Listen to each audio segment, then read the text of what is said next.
The story begins with the MC seeing a wyvern flying in circles. It was the freest wyvern he had ever seen, and it was reason enough for him to be surprised. Since it was a giant being hovering through the skies, he decides to retire as a mercenary for a single major reason. Sometime later, he is holding a mage with his power, and questions whether he had been hiding abilities, since it is definitely not the kind of power a mere mercenary should have. Aster laughs at that and, grabbing something from his back, asks if that book is a grimoire. The man starts sweating cold but answers yes, and asks if he really thinks the entire army appeared there just to kill a hunting dog. The MC calls them trash just like everyone from the Declan house. He then gets straight to the point and asks how the devil expelled that book, but the guy only answers that he doesn't know. He finds it strange, since a greedy clan like the Declan clan wouldn't bury something like that in a basement, and even with the guy not knowing how to use it, they still chased him because of a book, and because of that, he believes it must be very valuable. The man once again orders him to hand over the grimoire, making it clear that he could beg the leader for mercy and might even return to being a mercenary. However, the MC only smiles and questions what kind of power the mercenary manager has to make that happen, and then asks him to say his last words. At that moment, someone arrives on the battlefield, leaving the MC completely startled by the sinister aura he just felt. The man approaching praises the MC's great instincts and introduces himself as the leader of the magical Declan house of the Eastern continent and, having said that, wants him to hand over the grimoire so they can talk afterward. Aster doesn't hide his surprise, since he has been a mercenary for more than a decade and spent half his life working for the Declan house.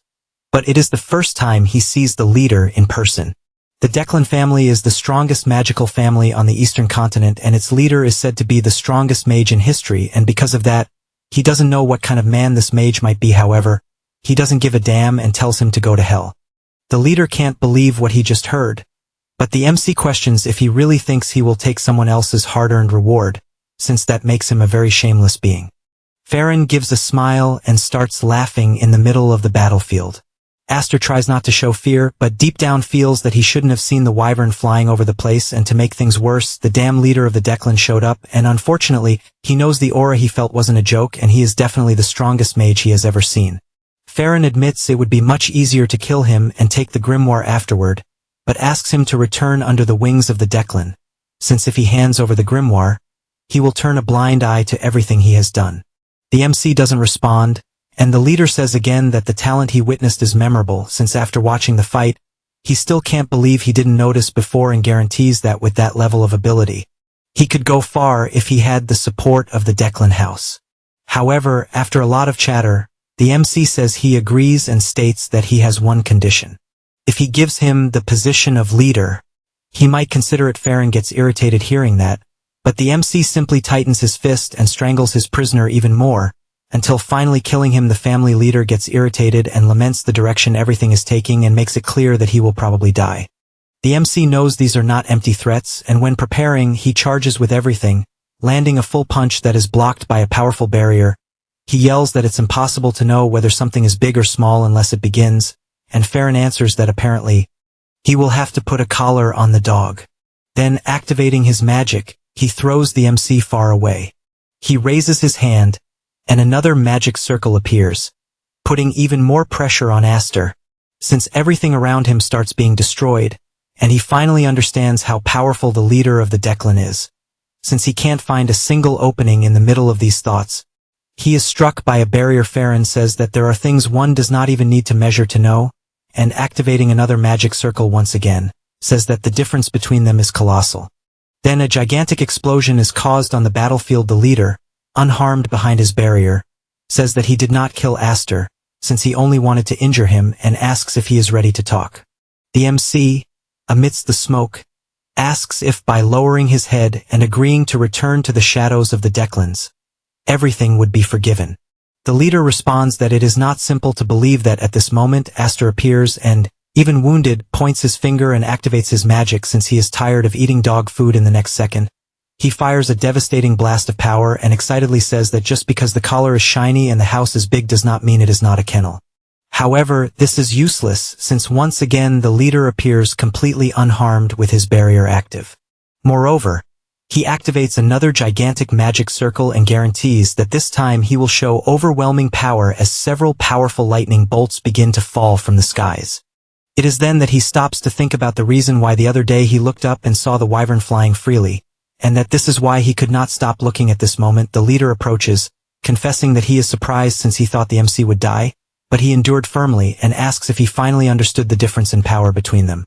Aster admits that the leader is extremely powerful, but Farron asks if he is ready to talk since he still has things to say.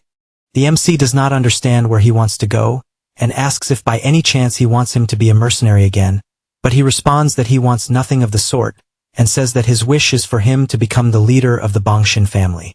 He is surprised since he did not expect that, and as far as he knows, the Declan family is the most powerful clan on the eastern continent and strong enough to challenge the throne, and apparently they want him to swear loyalty as one of their vassal families. Thinking about this, he takes the grimoire from his dimensional storage and says that he finally understood the objective. The leader says he is underestimating his own value too much, since he wants not only the grimoire but him as well. Aster holds the grimoire, and Farron says he made a great choice since that action will erase all the crimes he committed. However, the book starts catching fire and he questions what the hell he's doing. The MC says that he was asked to give the grimoire, but was never told it had to be intact. He becomes extremely furious hearing this, and guarantees that he will not have a painless death. Aster makes it clear that he never did anything for money, because being a mercenary does not even pay that much, and asks if he has ever heard of the mercenaries devoured by the young masters of the Declan house. The leader is surprised hearing this, and asks if it is related to forbidden magic. He responds yes. Since the damned young men of the house devoured his friends and the family covered everything up. Farron asks if it was all for revenge. But the MC responds that he is not interested in that, since he knows that the life of a mercenary is not worth as much as his friends. So looking up, he says he simply did what everyone wanted to do. However, he also needed money, and that is why he finally decided to retire so he would never return to a kennel. Farron asks what his last words will be, and with a snap of his fingers, he casts one of his most powerful spells, the glorious blue flame that never goes out. He orders him to repent for every choice he made, but the MC becomes furious with this nonsense, since he has nothing to repent for, as his only option was to be a dog of the Declan family, and therefore prefers to return to the gray zone. At that moment he laughed like never before, since he had never felt so free, and he laments because he will not escape alive. But since he has no regrets, should he be reborn again, he only wants to find freedom to take his revenge. However, out of nowhere, the fire simply dissipates, leaving him confused. He looks to the side, and notices that the leader is standing still, and truly cannot believe that everything is frozen just like the grimoire in his hand, which begins to fly, and make some magical gears appear on his chest, and he simply does not understand what the hell is happening. Suddenly, he opens his eyes and sees himself holding something. He also sees some people passing by, and does not understand since he was burning to death. He soon realizes that something is strange and questions where he is, and only then does he realize that he apparently returned to the past, since the place is familiar, and he finally remembers because that place is the gray zone where he lived when he was a beggar. He truly cannot believe he returned to the past.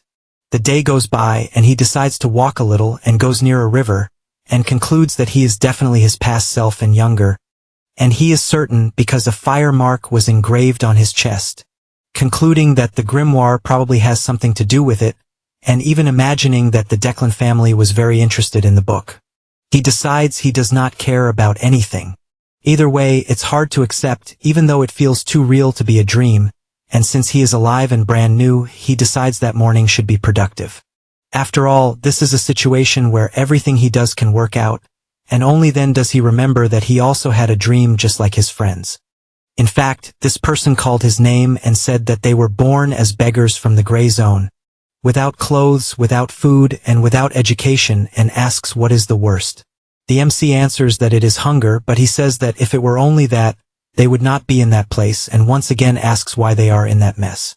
Aster confesses that he is fine since he does not care about anything, but this irritates his friend because he does not like seeing someone so carefree in poverty, and therefore says that if they had studied, they would not be enslaved by the damned nobles.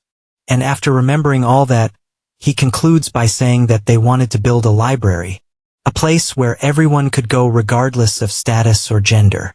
However, he wants to take a step further since he wants to build a tower and does not have many reasons. He just likes big things. He, with his bizarre face, says he will place the Declan's secret manual right at the entrance of the first floor, and both the cover and the content will have the symbol of that family and the secret techniques they guarded, and just imagining it was already making his mouth water. However, the problem is that he does not know how to get his hands on that manual. Either way, he knows that is a problem for the future.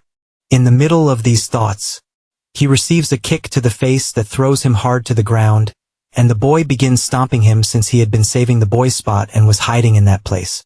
The MC does not understand what the hell is going on, and wonders if this is an ambush even though he has survived countless battles. Then, he grabs the boy's foot, who gets scared because he was blocked. And Aster, with his frightening expression, says he was beaten 7 times, and therefore will retaliate 70. The boy gets scared, but the MC attacks anyway. But when he lands the punch, he hears a crack in his hand. He looks at what happened and does not understand why his arm is swelling. However, because of this carelessness, he takes another punch to the face and begins to be stomped again. He feels frustrated with this outcome since it hurts a lot. Although his heart hurts more than his body, suddenly the boy steps wrong on a rock and loses balance, falling into the river. When he gets out, he notices the MC is running at full speed and asks where he thinks he is running to. Then, Aster looks back and makes it clear that he will remember the boy's face since he is not running away because it is a tactical retreat. He returns to the city and sits in an alley, and the first thing he notices is that his wrist dislocated without even throwing a strong punch. And therefore, he believes he will have to forget the construction of the tower because he needs to fix his body first. At this moment, he hears someone asking if he is hungry and notices it is a boy with red eyes. Because of that, he asks if he knows him by any chance, and the boy says no. Aster finds this very strange since the boy is completely dirty, but his clothes look expensive, and because of that, he must be a noble disguised as a walking bomb, and for this reason, he asks his name. The child responds that his name is Damien, and several other things about his life. The MC gets irritated since he is talking too much, but the boy says he has no mother. Aster apologizes and says he has no father and tells them to separate, but the boy just stands still and says he will go with him. This leaves the MC irritated since he does not know whether he should punch him or not, and the boy, with his hand extended, activates a magic circle saying he will heal him. This surprises him, but the boy keeps smiling and recites the words magic touch. However, Aster is aware that this is not just a magic touch since it is the light of healing, a secret technique of the Blander family that fell into ruins thanks to the Declan family. Because of this, his mercenary instincts tell him that he just got involved in something rotten and dangerous, and he does not understand why a child from that family would be in the gray zone. Because of this, he calls for the boy, but Damien, with his different colored eyes, asks if he called him. The MC thinks this is awful, as he remembered that there was a family member with different eyes, and that was the monster of Blander, the butcher who would not die even if killed.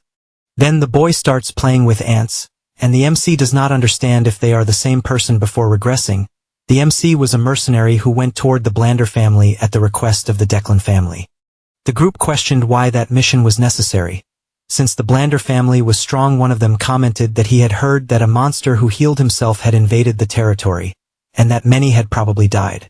The MC was wondering if it was an ogre or something like that, and only then did he see what it really was, since it was not an ogre but a person splitting someone else in half. This person used unique healing magic endlessly, laughing while fighting, nothing more than a madman. He was the monster of the Blander, the butcher who would not die even if killed. That was Damien von Blander. After remembering all of this, he is still intrigued as to why a direct descendant of the Blander would be in a place like that. Suddenly, the boy changes his expression, and asks them to eat since his mother said he needs to eat to stay healthy. Aster agrees but asks if he has money. The boy shows a bag full of gold, and the MC, not being stupid, says that now they are best friends. Damien asks if they will become friends out of nowhere, and he responds that there is nothing wrong with being friends and friends share what they have. With that said, he shouts that it is time for them to eat after going to an establishment. He breathes relieved since the dinner he ate was good, and he is confused since Damien is restless. The boy says he has always slept outside his house, and that it is the first time he sees a house on top of where they. Then he gets on the bed and says he also has no father. Aster tells him not to act like it is a competition, and asks if he at least has a mother. The boy starts looking for her, and the MC is disappointed since if the woman is not in the house then she must not exist, and he asks how long the boy has been alone. He responds that it was since he ran away from his family, and counted 10 times that he slept. The MC is surprised since it implies he ran away, and asks if he ran away 10 times. Damien responds that he takes several naps and explains that there are 2 per day, but he only counts the naps, so it totaled 10 times. Aster gets increasingly confused and concludes that he has probably been running for 3 or 4 days, then looks to the side, and falls face first onto the bed. Since he definitely found a madman, he also realizes that he may end up being a babysitter for someone connected to the Blander family, and might even get help facing the Declans. He also knows he needs to solve other things first, so he says he will sleep and asks not to be disturbed. The boy asks if he will practice breathing, and he confirms. Then he begins to sleep and remembers that before the regression he had stolen several noble magics and almost died several times, and the magics he learned were the body hardening technique, spiritual magic, summoning, alchemy, and several others. However, before dying, he found a truly catastrophic power at that moment. He opens his eyes and thinks that he will learn the foundation art of the Declans, the technique of celestial origin. He is pleased since he memorized it once he researched it, and therefore begins to use the breathing technique. However, an incredible energy begins to come out of his chest, and he feels an intense burn as if his body were under lava. But he knows he needs to stay focused and endure. Besides that, he notices that his body has impurities and does not know why they are in him. He is aware that it is a high-level magic used only by the elite. It forces the mana pathway and burns the impurities in the circuit. That is the mana bath. After going through all this, he opens his eyes as if suffocating and gets up questioning how much time has passed. Damien, however, is sleeping peacefully. The MC does not hide his surprise since there are no impurities in his circuit, and even his mana is purer than in his past life. But he knows that even so, to defeat the elite of the Declans, even if he regressed 100 times, it still would not be possible. However, full of confidence, he is certain that his chances have increased for having been a mercenary after all this. The next day Damien says that his hair turned brown, and the MC only imagines that he had to change the boy's hair since it was flashy, and also his clothes since they were noble. Damien then asks what they are going to do, and the MC, smiling, says that they are going to make a little mess. Spotty is outside stretching and notices that the day is beautiful. Only then does he notice something and sees that it is the MC again, and therefore asks where the hell he went and if he bathed in sewage by any chance. Instantly, Aster lands a punch on the boy's stomach, making him fall stiff to the ground, and, still irritated, tells him to get up since he still needs to take 123 punches. At that moment, other boys scream, asking what is happening, and come closer, wanting to know who the bastard was that picked a fight with Spotty. However, this only makes Aster excited, and together with his friend, he wonders if he will go overboard. The brawl begins with the MC beating all the kids while Damien only watches. Impressed, he observes the fist concentrating a mana and hitting right after and finds it incredible. Aster asks if he is following it properly, and he admits that it is indeed incredible. Spotty falls injured in front of him, and therefore Damien uses his healing magic. He thanks him, but the MC tells him not to celebrate too soon. The afternoon goes by and Aster keeps hitting the boy mercilessly, always asking how many hits he took. The boy cannot answer, and therefore Damien asks if it is his turn and says he will heal him. The boy becomes even more frightened since he is seeing 2 demons in front of him. After that, already at night, the MC thanks everyone for being there and thinks the energy was great and is therefore proud. At that moment, someone calls his attention. It was Spotty asking if they could leave since they had been beaten enough. Aster answers yes. But the boy says that the place where they are is his house, and the MC becomes furious since he is asking too much from what he understood, and therefore the boys run away immediately. He turns and notices that someone is approaching. He knows the movement is fast and silent as if it were a mercenary, and believes it must be someone chasing his colleague. He does not understand since he had been careful and knows the situation is not good since he has little mana. Then, he opens his eyes and gets ready since, when he was a mercenary, he survived many tight spots. That said, he begins to compress his mana, and after gathering enough, he points his finger at the target since he has only one chance. However, the person running starts sliding on his knees on the ground and calling the young master. Damien becomes frightened since it is the butler Alfredo, and the old man crying says he spent a long time searching for the boy and almost fell into depression not knowing what he was doing. Damien asks him to let go, but the butler answers no while begging him to return to the family. The MC finds this scene pitiful until Alfredo finally grabs the boy and turns around, apologizing for not introducing himself, and says he is the butler of the Blander family. He also says he noticed that Damien liked the boy and therefore asks if he would like to go to the family territory. He starts sweating cold upon hearing this because he knows the basic rule of this family is to reject anything dirty, and he cannot see that intention, but he gets excited since he does not care because he will make connections anyway and finds it convenient. Since the family territory is on the way to the capital, after thinking all that, he thanks for the invitation since he will accept it. Then he imagines he strayed a bit from the path of building a library, but at the moment it is not important since he just wants to know if the family has tasty food. The night goes by and they finally arrive by wagon at the place. The MC gets off the carriage and keeps staring at how big the mansion is. Alfredo says it is late and therefore they should rest and tells Lancy to take care of everything. She, all charismatic, changes her expression and politely asks the young master to follow her. He knows how frightening his maid is and just agrees, and they all go inside the mansion. The night goes by and the butler starts walking through the house until he knocks on a door, then enters, and a woman asks if Damien has arrived.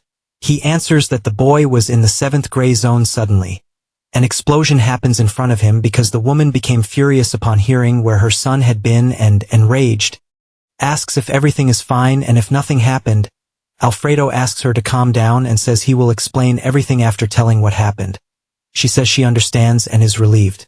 He confesses it is a relief even for the MC who helped Damien. After all, the fury of a mother who was once called the blood, which is something no one could stop there. She says he did a great job and he only thanks her. However, he comments that there is something strange that deserves attention. She asks what it would be, and he explains that it is about the friend Damien made, because even being a boy, he noticed his presence before even getting close. Since the moment he approached, the MC was prepared to counterattack, and as he got even closer, he realized it was a magical missile. The madam finds this incredible since he is a talented boy and finds it strange someone like that being in the gray zone. The butler changes his expression and so as he has a favor to ask. After that, the next day, Alfredo appears in the MCS room and all cheerful asks him to become his successor. Aster does not understand what the hell is happening, and the butler can only imagine it is something so incredible that it is impossible to refuse. However, he receives a no that leaves him stunned. He looks forward wondering if he heard correctly since he was rejected. Damien is intrigued by this answer and the MC thanks for the offer, but says he prefers to leave things as they are. The butler gets an idea because he believes that a boy born in the gray zone never had anything and therefore is overestimating himself. So he begins reciting that the world is very big, and at that moment, he must think he can do everything. However, the more he says something, the more the MC refuses, and this makes him furious, but he knows he must endure and therefore asks if he has heard the saying of the canyon goblin. Aster pretends he is not even paying attention since he is talking about a wyvern, and this is the last straw for Alfredo, who stomps hard on the ground and begins releasing all his aura, making it clear that he will show how big and terrifying the world is with that. The afternoon passes and the MC accompanies the butler to another room where all the employees are gathered. Alfredo asks the MC what he thinks since all the employees are new, but Aster soon realizes that family is not joking since with the MANHWA, he feels it is hard to believe they are teenagers. However, he finds it funny since looking into each one's eyes, he can see they are nothing but goblins. Once again, the butler asks if he will accept. However, he begins placing obstacles to refuse. At that moment, one of the boys calls and comments that if the MC had really felt something, he would not even think about it and refuse the offer, and since he refused, he must not have felt anything. Alfredo asks if by any chance he is proposing a duel to show his power, and he replies that yes. The butler thinks this is a good idea and therefore asks Aster if he would accept. He quickly realizes that he must be irritating in the eyes of others since all the boys think he is nothing more than a lucky beggar who came from nowhere, and so he asks if he can choose the opponent. Alfredo says yes, and the MC starts by pointing his finger at Winster. However, he does not stop there as he points his finger at several other boys and concludes that he will fight 5 at once and even provokes them by asking if they are afraid of dying. The butler is surprised to hear this but bursts into laughter because he likes the spirit of his possible successor, but before that, he asks if he can take responsibility for his words, and he guarantees that yes. Alfredo thinks this is great and says that if he lasts 1 minute, he will receive a reward, but otherwise he will have to take responsibility. Aster does not like this at all since he is certain that he is talking about succeeding the position of butler, but he accepts anyway. They all go to the arena and an instructor asks if the boy is not in danger. He answers that yes, and that is why the fight must happen to break the stubbornness. The instructor does not like this at all since his career is at risk and therefore decides to check with Damien what he thinks and comments that the MC is in danger. However, he is simply pleased. But Lancey scolds him since he should not get involved in the fight because the madam will be angry. The butler orders the instructor to start the match and he is upset because orders are orders. Lancey notices something and says she will step away for a moment but asks the young master not to interfere. However, he laughs without guaranteeing anything. Runfit goes to everyone and says he will explain the rules, starting with the duel being turn-based. However, the excited butler says no since everyone must participate at the same time. He does not like this idea at all but goes back to explaining that the fight ends when one side gives up, but an instructor can stop the duel at any moment. Winster is irritated to see a beggar in front of him acting like he owns the world. At that moment, the instructor orders the fight to begin. And immediately the MC lands a punch on the boy's stomach as well as on all the others, making them fall to the ground. Winster cannot believe what he is seeing and the confident MC tells him not to underestimate short guys. The boy is frightened since in front of him, he is seeing the magic mission spell. Aster wastes no time and fires all his attacks, telling them not to judge people without knowing them, and all the magic missiles hit the heads of the boys. He cannot believe he is losing, and in the next second the MC appears in front of him, assuring him that he will show how big and ruthless the world is, then lands a punch that sends the guy flying. With that, the MC tells him to learn the lesson well, but the boy starts screaming that he is crazy since what he used was not magic. However, Aster runs in saying yes and lands a kick right in his face since it is body magic. Everyone present is shocked by what they are witnessing since Aster is beating everyone up. Alfredo is the most surprised because he saw a magic missile being compressed from 4 to 5 times, and remembers when he was about to receive that attack. He concludes that it is definitely mana control, but what surprises him most is how good the MC is at hitting people. Meanwhile, Damien goes around healing everyone so they can get beaten up more. Suddenly someone yells the butler's name, who looks back frightened since Madame Lena is watching everything. The instructor cannot believe her presence and cries with emotion since his work partner must have helped. The madam asks what happened, and the butler replies that they were doing a test. She is confused by this since what she is seeing cannot be called a test. She makes it clear that it is for gathering the newcomers so they can leave. Damien is to go to his room just like Aster. Lastly, she calls Runfit's attention and says he is fired. He simply cannot believe what he just heard. After all that, already at night, Bianca asks the butler what his intentions were since he went too far. He apologizes and assures that he will accept any punishment. She sets her cup on the table and asks if Damien helped in the fight. Alfredo replies that he did not, and confesses that he was impressed by how good Aster is at hitting people. Then he apologizes and says he has something to say about the magic missile he mentioned before, and explains that the boy compressed it 5 times to increase its power. She concludes that apparently he is excellent at controlling mana and has never seen anything like that happening before. Furthermore, defeating 5 newcomers alone with a single magic missile is something difficult even for high-level mages since it requires manipulating pure mana. She also asks about the proposal to become the successor of the butlers. Alfredo says that Aster firmly refused. She says she understands and imagines she needs to reevaluate the MC and change what she thinks about him, and therefore orders him to bring the boy. He obeys this order, and the madam, accompanied by her son, tells him to sit. The MC asks what it is about, and she hands him a box and says it is the prize Alfredo had promised. He did not know what it was, until he remembers that Alfredo indeed mentioned giving a prize. She asks him to open it, and the MC, when picking it up, without thinking twice, realizes that it is a high-class item that shines very brightly. He finds this suspicious, since giving a gift of that level means they are planning something. The madam asks him to accept without worrying, since besides helping Damien, it is also an apology for the fight. He asks if he will need to join the family to be able to eat. She says no. He then asks if it is poisoned. She says no. He then gets straight to the point and asks if there really is no hidden motive. Bianca assures that there is not. Aster gets excited since it was an unexpected gain with no intentions behind it, but the madam says she wants to change the subject since there is something she would like to propose. He immediately changes his expression since he knew there was something behind it, but she, placing her hand on her son's head, simply says that she will arrange an admission for him at the academy and therefore wants him to go with Damien. She explains that her son was supposed to have enrolled 1 year earlier, but refused, and so they delayed it. But they did not expect the boy to run away, and therefore she made this proposal since she knows Damien likes him. In fact, the boy agrees by saying that if a friend goes, then he will go too. The MC thinks it makes sense since for Bianca it is a problem if her son runs away again. But he also knows it is a great opportunity for himself since it is a good academy that will give him connections with the rest of the world. However, he also knows it is as if they were putting a collar on him, so he says he will think about it, and she agrees and says she is curious about something and therefore asks why he rejected Alfredo's proposal to become his successor. The MC looks toward the door and smiles, then says that he only cares about his knees. The madam does not understand what this means, and Alfredo, who was listening to everything by the door, also questions what he meant. After that, already at night, the MC goes to his moment of meditation and begins to concentrate since he finally understood what a high-level item does. He also reflects that his physique became suitable for flames, as normally absorbing spiritual power causes some losses and accumulations of impurities. But it was effective. He also thinks about the Academy's proposal and already has his answer since he will join because it will be easier to find a patron, but unfortunately, he thinks he is walking straight into a trap. He decides to take a walk around the mansion.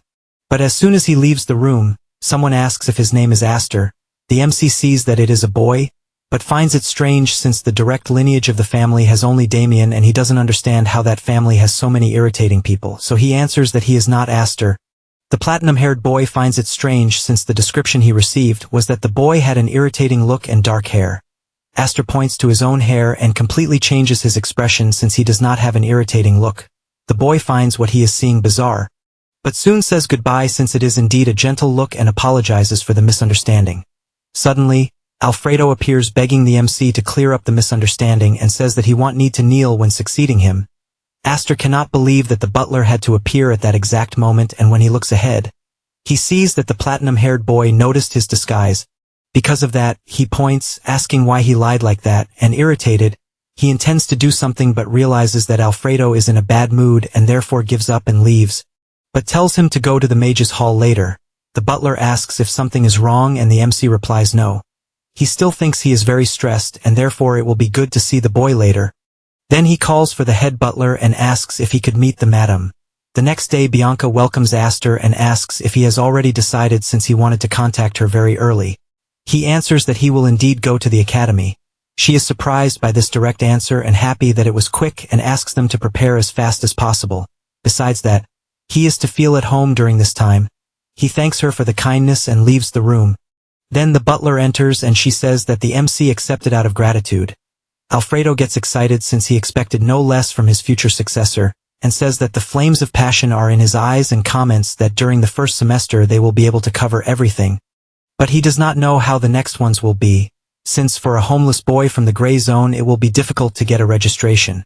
This is when he will take the opportunity and the butler himself will be like an angel helping. The madam interrupts him and says he is making too much noise. He apologizes since he got a bit carried away. She sighs in relief but understands why Alfredo is so happy. However, her concern is that she is aware the Academy's proposal is a flawed plan, but she knows Alfredo's confidence must be because he was deceived in the same way by his former head butler. Meanwhile, the MC is walking outside until he looks up and sees a tower, believing it to be the mage's hall. Because of that, he opens the door and a man asks what he is doing there. Aster remembers that he does not know the boy's name and tries to describe his appearance. With this description, the mage asks him to follow, and after some time walking they finally arrive at the place and the man asks him to watch his head after opening the door.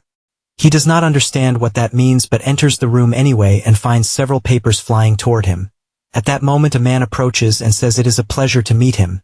The man introduces himself as Wunji von Blonder and asks if by any chance he is there to see his younger brother. The MC becomes confused since he called the boy his brother. The MC reflects that he learned a lot by infiltrating academies as a mercenary. He learned where mages study magic and they are called penholders and their characteristics are: first, the hair became messy from pulling his strands so much that they stopped growing. From there they divided into stages. Stage 1 denies that the hair is falling and wears a hood to cover it. Stage 2 is for those who stop denying and accept it. Stage 3 completely shaves the head. The last stage is where they try to make the impossible possible, which is magic to make the hair grow. And so far no one has managed to create it. However, he knows things are different with the person in front of him. Wenji starts by apologizing since he cannot imagine someone acting with bad intentions toward his brother. But he is sure that a guest of the young master would not make such a rude mistake.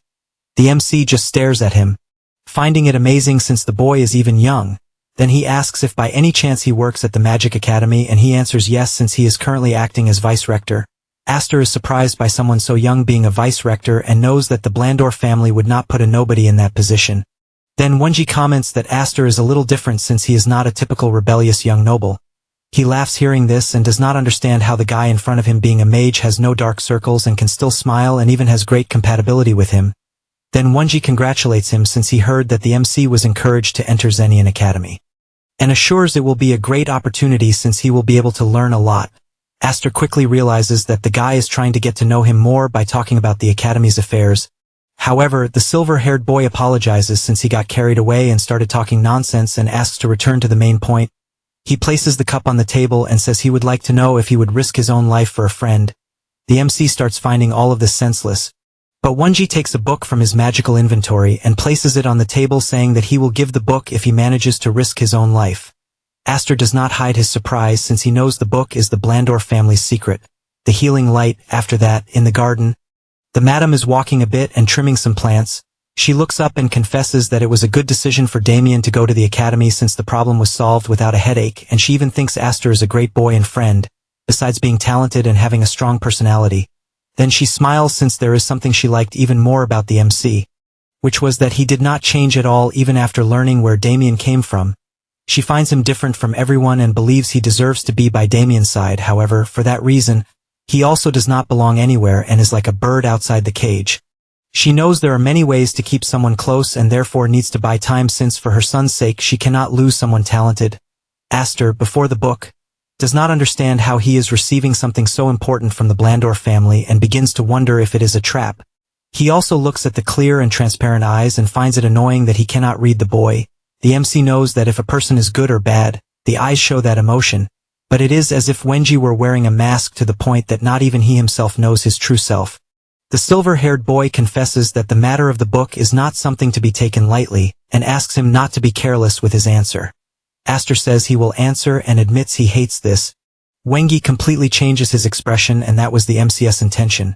Therefore he says that if there is something he wants to know, he should say it, and if the MC can do it, he will, and if he cannot, he simply will not. Wenji assures that just hearing it could put his life at risk, and if he hears it and refuses to do it, he might even need to eliminate him. The MC does not let himself be intimidated and tells him to kill him already, assuring that you only live once. However, he remembers that in truth this is his second time living. Immediately Wenji starts releasing his killing intent, which makes even the tea on the table tremble. However, Aster does not change his expression at all.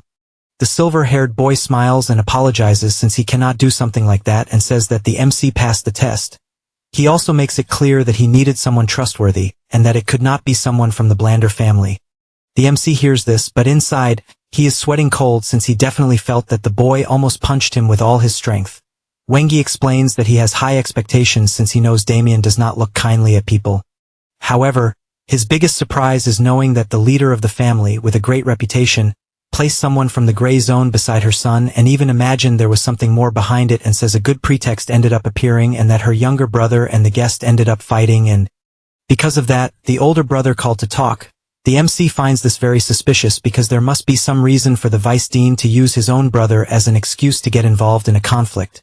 Wenji says the situation was very difficult and that there is no internal conflict since the Blandor family is very united. Then, he completely changes his expression and says he is being watched by the Declan family. The MC is surprised to hear that family's name and asks why. Wenji admits he will only tell because the MC said he is not afraid of dying, even though Wenji himself has no intention of killing him, and says that in fact he is currently researching the celestial origin magic of the Declans and discovered something. This truly surprises Aster. The boy continues explaining about this secret technique, but the MC interrupts and asks if by any chance he was not supposed to be dead for researching that magic, and questions how he is still alive, and why he has not sought ways to destroy it since he is a member of the Blandor family. Wenji says the Declan family is a bit out of the curve and therefore if they discovered it, even with him being the vice dean, he would still be killed.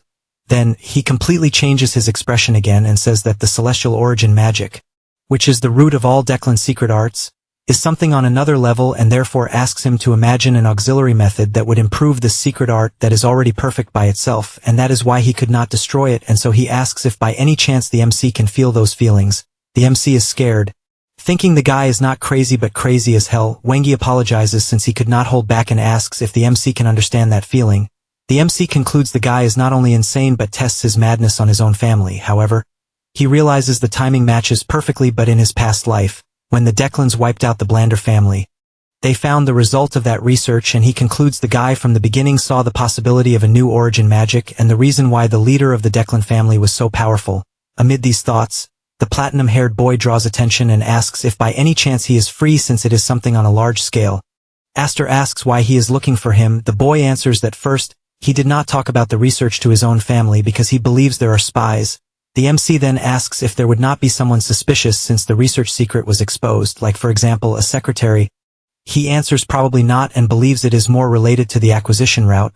The MC comments that if that is the case, they probably allowed themselves to be caught on purpose. Wengi agrees, and since he was in a tight spot, he revealed only a little of the research because he does not want to die. Aster goes straight to the point and asks if it would not be better to ally with the Declans since they would welcome him with open arms. He agrees but says he has his own reasons and then stands up, saying he needs the MC to do something since he has no connections with the families. And confesses, he unfortunately did not have much progress with the part he was given. So with some papers in hand, he says the reward for doing this will be enormous and asks only to deliver the thesis he is holding to Professor Perrin of Zanian Academy, and after doing that, the MC will receive the Book of Healing Light. The MC thinks for a moment and smiles since he is definitely very lucky. Therefore, he asks to do something else and says he will take the Healing Light magic as collateral for the risk and also the new some celestial origin magic when it is complete, and only from that point on, they will be able to say they are on the same boat, so it is all or nothing. Wengi asks if he has no shame, but Aster asks him to just say yes or no. The vice director sighs since the name of the magic does not matter to him, and he knows that the celestial origin magic will not be useful to the MC in any way, and when it is ready, he will deliver it complete. However, he also says that he has a condition, revealing that when the research thesis is complete, he will need another favor, and when that moment comes, they will need to form a partnership. Aster holds the documents in his hand since he does not find it difficult as long as it is related to the thesis, and also says that he does not know how to read. Wengi simply cannot believe the absurdity he just heard since everything obviously revolves around knowing how to read, until the MC says he is joking and asks if Professor Parnu is really someone trustworthy. The silver-haired man explains that he has been friends with the professor long before becoming vice director, and that they even fought for first and second place. But the rivalry ended when he returned to the Blander family. The MC immediately understands what the guy meant and starts wondering about this Professor Parnu and finds it irritating that there is another lunatic like the silver-haired one at the academy. After that, already at night, the MC removes everything he had in his possession and imagines that he received a spatial pouch since he needed to keep the thesis extremely hidden but does not understand why there are so many books. However, he notices that there is also a letter. He decides to read it and already imagines it will be a pain. The letter says that he selected and saved the essential magical texts so he can learn in the future, and wrote the order in which he should study them, and therefore asks him to devote himself to cultivating the intellect worthy of the talent he possesses. He is surprised by Wengi's words and then organizes all the books since he needs to study from basic to advanced. He finds this great and then picks up a pen and begins listing the sponsors. He reflects that, aside from the Book of Healing Light and the Celestial Origin Magic, he is in possession of 132 books and thinks about the new friend he has made since he is receiving many privileges from this friendship. Furthermore, he knows that the books he received from Wengi are not ordinary books since they are a perfect study guide and will allow him to learn any magic. He then concludes that, at first, he only thought about filling his tower with books, but now, he is thinking differently since the identity of the tower will be a place that offers knowledge to all who seek it. Still, at night, somewhere else, Wengi is observing the moonlight and imagines that he had an unexpected gain since, regarding Aster, he would use him to deliver the thesis to the professor and, if he did not do so, would simply discard him. However, he found the MC extremely interesting. After all, he found something interesting and remembers when Aster asked him to kill him at once since you only live once. Remembering this makes him burst into laughter, since he felt that he really wanted him to kill. And, even knowing it was an empty threat, he found it sensational. Moreover, He felt that the MC's gaze was not something superficial since he definitely treated death as if it were nothing. He concludes that Aster is completely different from anyone in the gray zone and therefore believes the boy is hiding many things, but he does not care since he found someone with the same level of gaze and, above all, who produced the same results as his work. However, he admits to being worried if the MC really does not know how to read but finds it impossible. The next day, already in the morning, Aster prepares to leave and has his luggage ready. The maid picks up the suitcase to carry it and says that, when they arrive at the academy, she will process a simple document registration and also informs him that he and the young master will not need to take the entrance exam. Then she looks back and, smiling, says that the boy matched the outfit very well. The MC thanks her for the compliment and starts imagining what it is like to not need to take the admission exam since it is a privilege of noble families and he does not think it is bad. Then Damien calls for his friend and Bianca asks them to take care of themselves as well as reinforcing that it is a great opportunity for Aster to achieve excellent results and he thanks but imagines that he was already thinking about the results he wants since he knows that Xenion is the greatest Western academy and countless sponsors are there and therefore he needs to take them all for himself. Then, confident, he asks all his future colleagues to wait for him. While they are traveling by, the MC picks up one of the books and concludes that Wenji is in fact an exceptional mage since the fundamentals of magic are simple but the interpretations change from person to person. Comparing it to water, for some water is life but for others it is a disastrous flood. A difference in perspective and even following the same principle each noble house developed in its own way. Then, after analyzing many grimoires that were in the bag, he realized that the alterations Wenji made to the celestial origin magic are surprising at this moment. Damien calls his friend and shouts that they finally arrived since they are in front of Xenion Academy.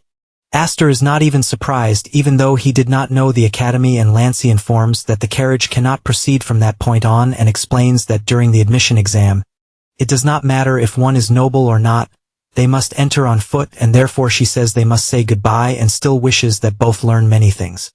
They both say goodbye to the carriage and Damien shouts that they need to run since they were told they cannot be late to get the seats. The MC does not understand what the hell the boy is talking about since the ceremony is not a play where whoever arrives first sits first. However, he reflects on what the maid said and imagines that maybe it is so Damien does not get lost in the school and therefore he will let it go since Lancy is somewhat sweet but not a good person. After entering, several people are gathered and Damien does not hide his surprise since he is very excited. He looks around and says that Lancy was right since if they had not arrived early, they would be left without a place to sit. The MC just takes a deep breath, puts his hand in his pocket and reads where they should sit. The young master asks them to hurry since they need to sit quickly and the MC does not understand since Damien was exactly the person who did not even want to step foot in the academy. And he does not understand how he is so excited. At that moment, someone bumps into the boy hard enough to knock him down and, looking up, he sees it as a brute. The guy asks if there is a problem and Aster just helps his colleague up. Then Damien apologizes and says he will pay more attention when walking. However, the guy tells him to wait and asks what the hell they spilled on his clothes. The MC notices that it is saliva and believes the guy must be the heir of some noble family. Immediately, Damien starts cleaning the guy's clothes with his own saliva and this makes the guy even more furious to the point of throwing a punch with everything calling him an idiot. However, the attack is blocked before it hits Damien's face and the MC holding the guy's hand tells them to stop right there. The man asks who the hell the boy is and he replies that they are just friends. The brute says he understands since he saw that they are good friends and confesses that few would take a punch for a friend. But unfortunately, they chose the wrong person. Aster quickly realizes that it will be difficult to get along with the students on his first day and does not even care anymore since he asks if he wants to settle it with a fight. Soon, people start gathering since they heard there will be a fight but do not know who the people involved are. At that moment, a person shouts asking if everyone is kidding and asks if they will just stand still. The students do not understand if it is to separate them or something like that and the boy points out that no one can fight with everyone around and therefore, everyone should give space to the newcomers. Immediately, the students use their magic and form a barrier around the fight and even start betting on who will win. Meanwhile, someone is watching from afar and finds this interesting. Aster prepares himself and says he is from the D-Lamp house and asks the MC's name. He replies that he is not from any noble lineage and therefore, he should think of him as a nobody. The guy finds this interesting and, since the space is small for mages, says he will let the MC throw the first punch. The MC hears this and smiles since he found the guy funny and therefore provokes him by asking if he is not talking too much and if, by any chance, this is fear. Aster becomes furious with this provocation and charges forward with everything, delivering his most powerful punch. But Aster blocks the blow and, gathering mana in his arm, warns that he is not just a lake, and with that lands a full punch on the guy's cheek. Sending him flying far away, Aster steps back and cannot believe how he received such a strong punch and no longer even knows if Aster is really a mage. Suddenly, his body begins to heal and he realizes that the one using magic is Damien and does not understand why the hell his enemy is doing that. Because of this distraction, he looks to the side and receives another blow that he blocks by reflex. Time passes and Aster keeps defending the entire time, unlike the MC who keeps attacking non-stop, and Damien is always happily using his healing on the opponent. Aster starts thinking the two of them are crazy and, after taking a combo, he questions whether he is actually feeling fear at this moment. The audience shouts, telling him not to hold back since he is the sacred pride of Dalampi and therefore everyone trusts him and wants him to finish the fight quickly. These words enter his mind and he screams furiously because he does not know how a mere second-class mage is acting so cocky, and therefore he throws one of his strongest punches, even surprising Aster since it was not bad at all. The big guy does not stop there and, gathering even more energy in his fist, he lands a direct hit that even causes an explosion inside the arena. This time, the students liked what they saw since they are cheering for Ixter. However, the guy is not happy at all because he felt the punch land, but he also knows it seemed weaker than it should have been. The MC does some flips backward and wipes the dust off his body from the blow he took. Ixter notices this and becomes even angrier to the point of charging in without thinking. Aster finds this interesting, and since he sees Damien healing the enemy the entire time, he knows he must finish it with a single strike. So he begins to concentrate and electrical mana appears in his hand, a technique he developed with his partners in his past life. He prepares himself, and since the opponent is right in front of him, he does not waste time and charges forward, landing his collision-style technique. The impact is so strong that even the students outside the barrier feel it. They cannot believe what they felt, and after looking at the fight, they see Ixter falling to his knees and collapsing to the ground. Everyone is too shocked by the result to react until the MC appears through the smoke and with a serious face orders everyone to applaud and shout. Immediately, all the students cheer excitedly, since it was an incredible fight. Damien then calls for his friend, and with a smile says he is happy they won. Aster is satisfied with the outcome. Meanwhile, a student is watching from afar and admits he never imagined there would be a mage who fought so well at that moment. Someone shouts, telling everyone to leave, and the furious inspector demands to know who started the fight on the very first day of class. The MC notices the problem he caused, but deep down, he is fine since he is a mercenary and could escape that place in many different ways. However, Damien shouts that it was him and Aster who started the fight, and the MC, hearing that, simply cannot believe what he is hearing since this kid is crazy. After that, they are taken to a room and the school inspector says that since the two confessed, they will let it slide without punishment, but guarantees he will keep an eye on him from that moment on. The MC just stays quiet listening to everything, and after that they leave the room and he feels relieved since the ceremony has not started yet. As they walk, other students gossip since they saw Aster defeat a martial artist even though he was smaller. Damien thinks it is awesome that people are looking at them. After walking a bit, they see that their seats are empty, and Damien excitedly says that their new friend probably saved their spots and that it is incredible, but Aster knows that is not the case. Then the director introduces himself and begins his long speech. Damien even falls asleep, and the MC is surprised since the director delivered a long speech and did not even sit down. He then looks to the side and finds it incredible how fast his friend fell asleep, and to make it worse, he is drooling. Suddenly, he notices that someone caught the director's attention, and this person informed him that there is an important place he needs to go to. The director finds it strange since nothing should be more important than the entrance ceremony, but with no other options, he apologizes to all the students because something urgent came up and says he will finish the lecture at another time. Because of that, he calls Jera, who approaches with her long hair, but out of nowhere, she lets out a scream telling everyone to pay attention. Since it was so sudden, all the students get scared, including Damien, who even wakes up. She introduces herself and informs everyone that she will continue the ceremony. First, she asks to begin with the freshman's oath, and the first will be the representative of the division. Dahlia of Danae. The girl starts climbing the stairs, and everyone whispers that she is the third daughter of the family head and probably has incredible abilities. The MC also observes and reflects that the Danae family is the second most powerful. Only behind the Declans in this family, Dahlia grew up to become the future representative of the eternal second place. He knows she is a capable girl and, in the past, since they did not get along so well, others might imagine they were terrible friends either way. He finds it interesting to see her entering the academy that year. Next, Jera calls the next representative, who is Paul from the martial arts division. He stands up and Aster notices they did not call him by a family name, so he must not be a noble. The two students who were called remain standing and the redhead says she will introduce the teachers of class 172 and therefore asks them to enter. However, before that, Dahlia does not stop looking toward Aster, and he notices it almost immediately but turns his gaze away since there is not much he can do at that moment. The girl falls to the ground because she was not paying attention. Meanwhile, the MC is watching carefully, because he needs to find out which of the teachers is Perrin. After a few introductions, the last teacher arrives and introduces himself as Perrin, the one in charge of the magic principles of classes.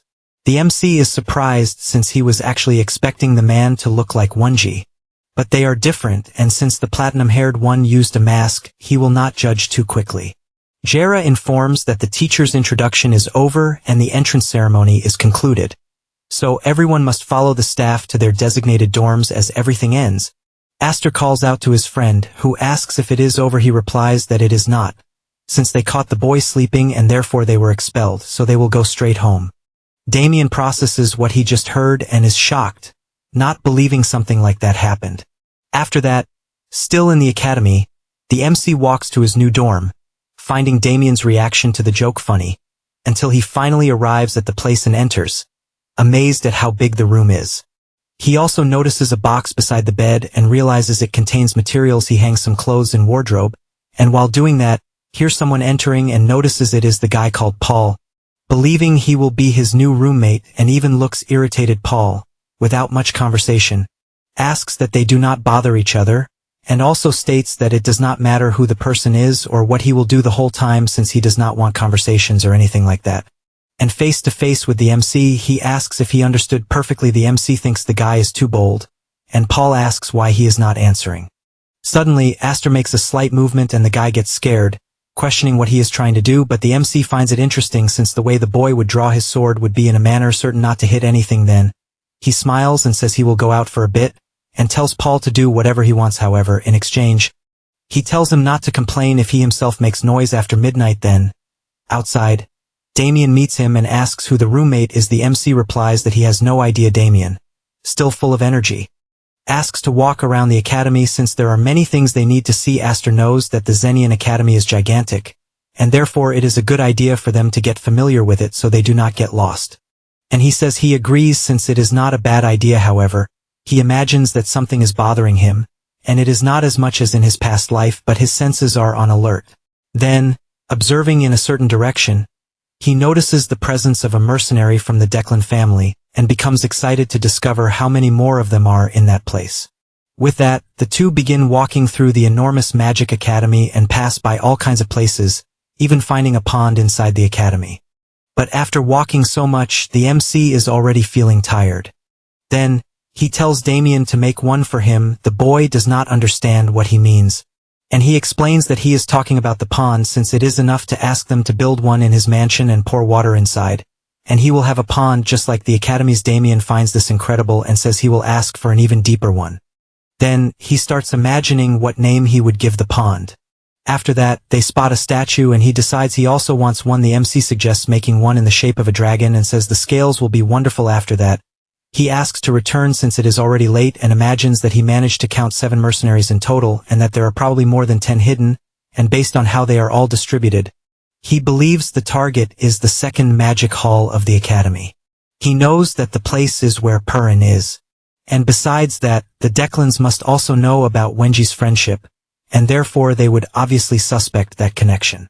He looks back and becomes excited since he had even wondered why they had not acted yet. But the moment he thought about it, they all began to move, and because of that, he wants to discover how much the mercenaries know. After that, already at night, a mercenary moves at high speed throughout the academy until finally reaching number 2. He asks where the others are, and the hooded man replies that they went ahead. He then asks whether he is referring to the main or secondary target. And the mercenary says that apparently they discovered something about the main target, and that by midnight, The objective will be delivered to the secondary target. The man says he understands and reflects that the main target, which is Wenji, has begun to move, and among the various secondary targets they must watch Professor Perrin. Only then does something cross his mind, and he questions the single digits since the target is powerful, and they need at least a single digit. The hooded man replies that number 1 will not appear, nor the other single digits. This worries the man since the situation is not good. But the hooded man asks him not to worry, since Callahan, who is the fire demon, will join them. The man is surprised since he knows that this person is the vice leader of the Declan's mage squad. The red jewel, he even likes the idea of the guy being cold-blooded, but that is why their lives are in danger, as they will die if they jeopardize the mission with that person present. The hooded man warns that the operation cannot turn into an open conflict, and with that said, the two leave through the window, but they do not realize that Aster had been watching them the entire time, and also overheard that the mission would be at midnight, and that Callahan would be present. He knows that Callahan, even when he was a mercenary, never left his prime. After the Declan family bet their own survival against the Blander family, he remained loyal to the family that was in decline, proving his devotion even at that moment. He is a dangerous man, but his golden era happened after the war against the Blander, the firestorm of the Declans that no one could stop. He is a man who managed to carve his name into history as a war mage. The MC concludes that he will have to put an end to this mage. After all, Callahan's magic is one of the Declan's arcane fire arts. Because of that, he wonders why one of the mercenaries suddenly appeared, since it seems he obtained an unexpected gain. However, he still has a doubt, since their target, which is Wenji's thesis, is in his own hands. And even so, the mercenaries said it was delivered to the secondary target, Professor Perrin. Besides that, he does not believe it is possible that the thesis in his hands is fake. And there is no way their objective is anything other than the thesis. For this reason, his conclusion is that what will be delivered that day is a false thesis. Meanwhile, in his room, Paul puts on clothes, puts on his glove, prepares his sword, and gets ready to leave the room. But before that, he looks to the side to see if the MC is sleeping, even though, in reality, it is a dummy. At this moment, in the magic hall, Perrin is reflecting and sighs, since he thinks the Declans are bastards because he tolerated it when they crossed the line and did nothing major, but they invaded his territory, and he does not understand why they are so confident. At this moment, the door opens and someone enters. Perrin notices that they are mercenaries, but he immediately calls Paul by name since he recognized him, and even asks him to define the disguise better next time. The boy simply shows an envelope, and the professor, after looking at it, says that he probably will not have another chance to do this. Paul begins to cold, but the professor only grabs the hand and immediately notices that it is Wenji's, and concludes that his friend planned to deliver the thesis avoiding the Declan's eyes. And even then, they were caught in an idiotic way. However, he does not think that is the case and does not understand what trick Wenji is using. At this moment, an explosion is caused in the hall, and the man responsible says it is a pleasure to meet the professor. The one responsible was Callahan, who introduces himself and wonders if a mere laboratory professor knows him. Paul prepares his sword since he was caught by surprise, while the fire-haired man says he did not know he had a mercenary as a guest, and once again asks if the professor recognizes him. At this moment, he changes his expression because Perrin replied that he had never heard of him, and, standing up, orders him to say what he is doing in that place, since the stench of shit is ruining his nose. Callahan finds this funny and confesses that he has never had so much fun since no one ever dared to speak in that way, and pointing at Paul makes it clear that the boy will die and also warns that the professor will be left with only one eye. He says this and casts his magic, completely blowing up the hall where they are. Paul did not even have time to see what happened until he looks to the side and sees that he was protected by the professor's ice power. Perrin calls his attention and warns that he will not treat him in that moment as a student, but as a mercenary who will have to protect his own life. He replies that it is not a problem. The professor notices that not even an alarm went off, and therefore the Declan family must have used concealment magic. So, at that moment, apparently the only one he can trust is a rookie mercenary. Callahan one day says that apparently the envelope is from the Blander books, and it also seems that it will not be delivered willingly, and excited asks if they want to play. At the same moment, an incredible aura of fire begins to overflow, but the professor still shows no reaction. Besides that, he also summons his ice magic and both attacks collide, completely destroying the tower with such power that it was seen from afar by the MC. who is not surprised that the fight has already begun. Then he takes a mask and puts it on. Then, prepared, he says that at that moment he is not Aster, but the #1 mercenary in the world. He stands witnessing the destruction and with his hands together makes his prayer, asking please to be given permission to become a good mercenary again. However, he knows that there is nothing good about him and jumps toward his current mission. Meanwhile, in the completely destroyed tower, Callahan bursts into laughter while praising the mercenary for surviving so well. Paul is completely pressured, and after looking down, he realizes how lucky he is since the talisman he received earlier is a protection one. At that moment, the professor appears ordering him to get out of there and counterattacks the firepower with his ice power. Then, he praises the mercenary for surviving so long and therefore can believe in him a little more. He says that and casts a spell on the sword which surprises the boy since it is ether magic. An enchantment magic. The professor asks if he can keep blocking the attacks, and he replies that he can block as much as needed. He says this imagining that since he cannot retreat, he will have to block or he will die. Callahan calls the attention of both and says that a mage and a warrior make a great duo, but he casts another powerful fire spell that is blocked by a slash from Paul. The professor realizes things will get complicated and concludes that if they continue the way they are, it will be a problem, so he imagines he will have to use his trump card. The amount of mana present in nature is limited, and two commanding entities are ordering it at once. Then, a struggle for control begins between the entities, and because of that, he wonders how much that guy would endure. Callahan watches the professor unleashing that enormous power and also gets excited since he wants to do the same, and both begin to overflow with devastating power as if they were two monsters. The power becomes more and more intense to the point of causing catastrophic destruction in the place. Paul watches this and thinks everything is crap since he is witnessing two monsters fighting, and there is simply no gap to escape the power. He is lying on the ground unable to move since he did not imagine things would escalate to this extent from afar. It was possible to see a giant whirlwind, and the Declan's mercenaries are on alert, but one of them tells them to wait since attacking at that moment is suicide and asks how many mercenaries they still have.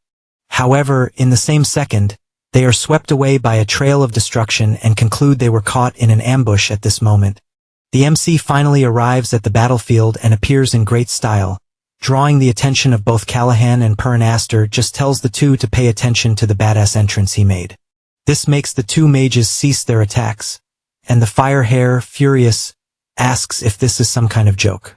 However, the MC moves at high speed and reaches Callahan's neck, saying that place will be his grave. The mage feels the danger he is in and, acting on impulse, raises his arms and fires a colossal firepower that even throws him backward due to the pressure. Even so, his body is injured and without time to think, he finds himself cornered once again.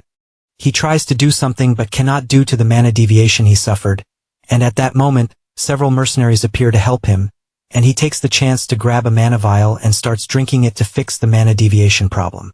Then his concern is knowing how the hell someone so powerful appeared out of nowhere. Besides that, he is surprised since the MC is wiping the battlefield with his incredible powers.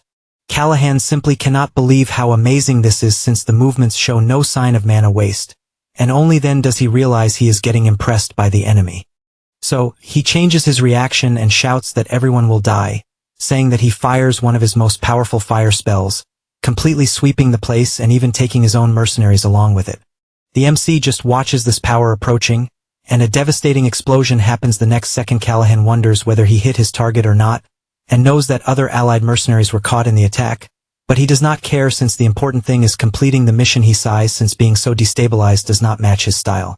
He sees a vial on the ground, but when he tries to drink it, he gets startled since he heard a voice in the smoke. It was the MC saying that on the outside Callahan looks like a lunatic, but deep down, he is nothing more than a cold and cunning snake. Then he appears with his magic missile aimed and guarantees that such coldness will kill him. He says this and fires the attack at maximum power, leaving the vice leader without any reaction and still standing even after taking the attack that simply pierced through the middle of his forehead, finishing him with that single strike. Aster approaches the body and admits he expected nothing less from the powerful Callahan since any other mage would have died in the ambush he set, but his reflexes were as good as always, and his last spell ended up working in his favor since it eliminated other mercenaries and created a smokescreen, and if it had gone on longer, he would lose. After all, his mana is still very low. He starts rummaging through the body until he finds a pouch since he knows that most war mages do not trust anyone. so they carry their own grimoires. He keeps it since he knows the pouch has a recognition spell, but he will undo it later. Then he looks to the side and tells the professor that he is late. He responds that he was busy dealing with some rats since he captured countless mercenaries. Then he gathers energy in his hand and asks if by any chance the MC is also one of those rats. He responds that he just dealt with a lunatic who is an ally of the Declan clan and still receives such a question. The professor concludes that apparently he showed up on Wenji's orders, then tells him not to worry but keeps wondering who the person Wenji trusts so much is. Then he asks who the mercenary boy who was with him was, and if by any chance they divided the research into two parts. Aster says that the research he received is probably fake since Wenji likely planned all of this using the boy as bait. He says this but imagines that even using a concealment spell, the fight was extremely intense, and even though the report was delayed, it is strange that the Imperial Knights still have not appeared and believes that the Declan family bribed them. Purin then asks if he has the real thesis, and he responds yes, handing over the papers. The professor takes the papers in his hand, and after reading, asks if he knows the content. He responds yes and confesses that he does not even care about fighting. He just wants to know if he is sure he wants it, since he would not like to lose a great ally. Purin agrees since he received the papers safely, and therefore asks to end this. But before that, he wants to know what he would like in return. Aster does not understand this, and the professor says that Wenji only trusts one type of person, someone who has clear desires that align with theirs, and since he earned that trust, he thinks it is fair to give something in return. The MC finds this interesting and responds that he wants a book. The professor does not understand this, and he explains that he will build a large and majestic tower, and inside it, he will place books for anyone to read, and he would like one written by the professor about the perspective of arcane sciences. Purin finds this funny since this is not something everyone will be able to understand, but he did not think the idea was bad. The MC says he is leaving, but before that, the professor questions how they will keep in contact since he has more papers to deliver. He becomes thoughtful about this, and after opening his dimensional pouch, he takes an item and throws it toward the professor, saying it is a communication crystal. Purin takes the item in his hand, and after trying to say something, realizes he is already alone. Sometime later, the Imperial Knights arrived at the scene, and everyone present who was still alive received help. The area was quickly isolated, and the MC, already in his sleepwear, pretends he knows nothing. Damien notices his friend's presence, and asks where he was. He responds that he was taking care of some business, and imagines that he has the body of Callahan and the mercenaries, and since the evidence is clear, the Declan family will stay quiet for a while. Then he thinks about his seal, which reacted during the fight, and normally that does not happen, but it was good since it helped him block the powerful attack he received, and therefore he does not complain. It is an elemental technique that mages use often, and prevents the caster from being harmed by their own magic. He remains thoughtful about this, and concludes that he will have to investigate it further. At this moment, someone calls for him. It was a student introducing himself as Chinbi. Aster asks what he wants, and the boy comments that he fights very well.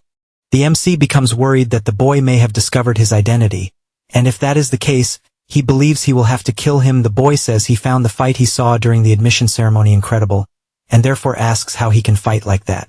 The MC feels relieved since he apparently gained a good reputation, and only replies that his opponent had little ether, but things will change the next day, and with that, he walks away. Chinbi, a little embarrassed, says he wanted to stay with him since he hasn't made any friends yet, and asks if he understands. Aster imagines that yes, and knows that the academy promises equal treatment regardless of origin, but that is a promise from the academy and not from the students.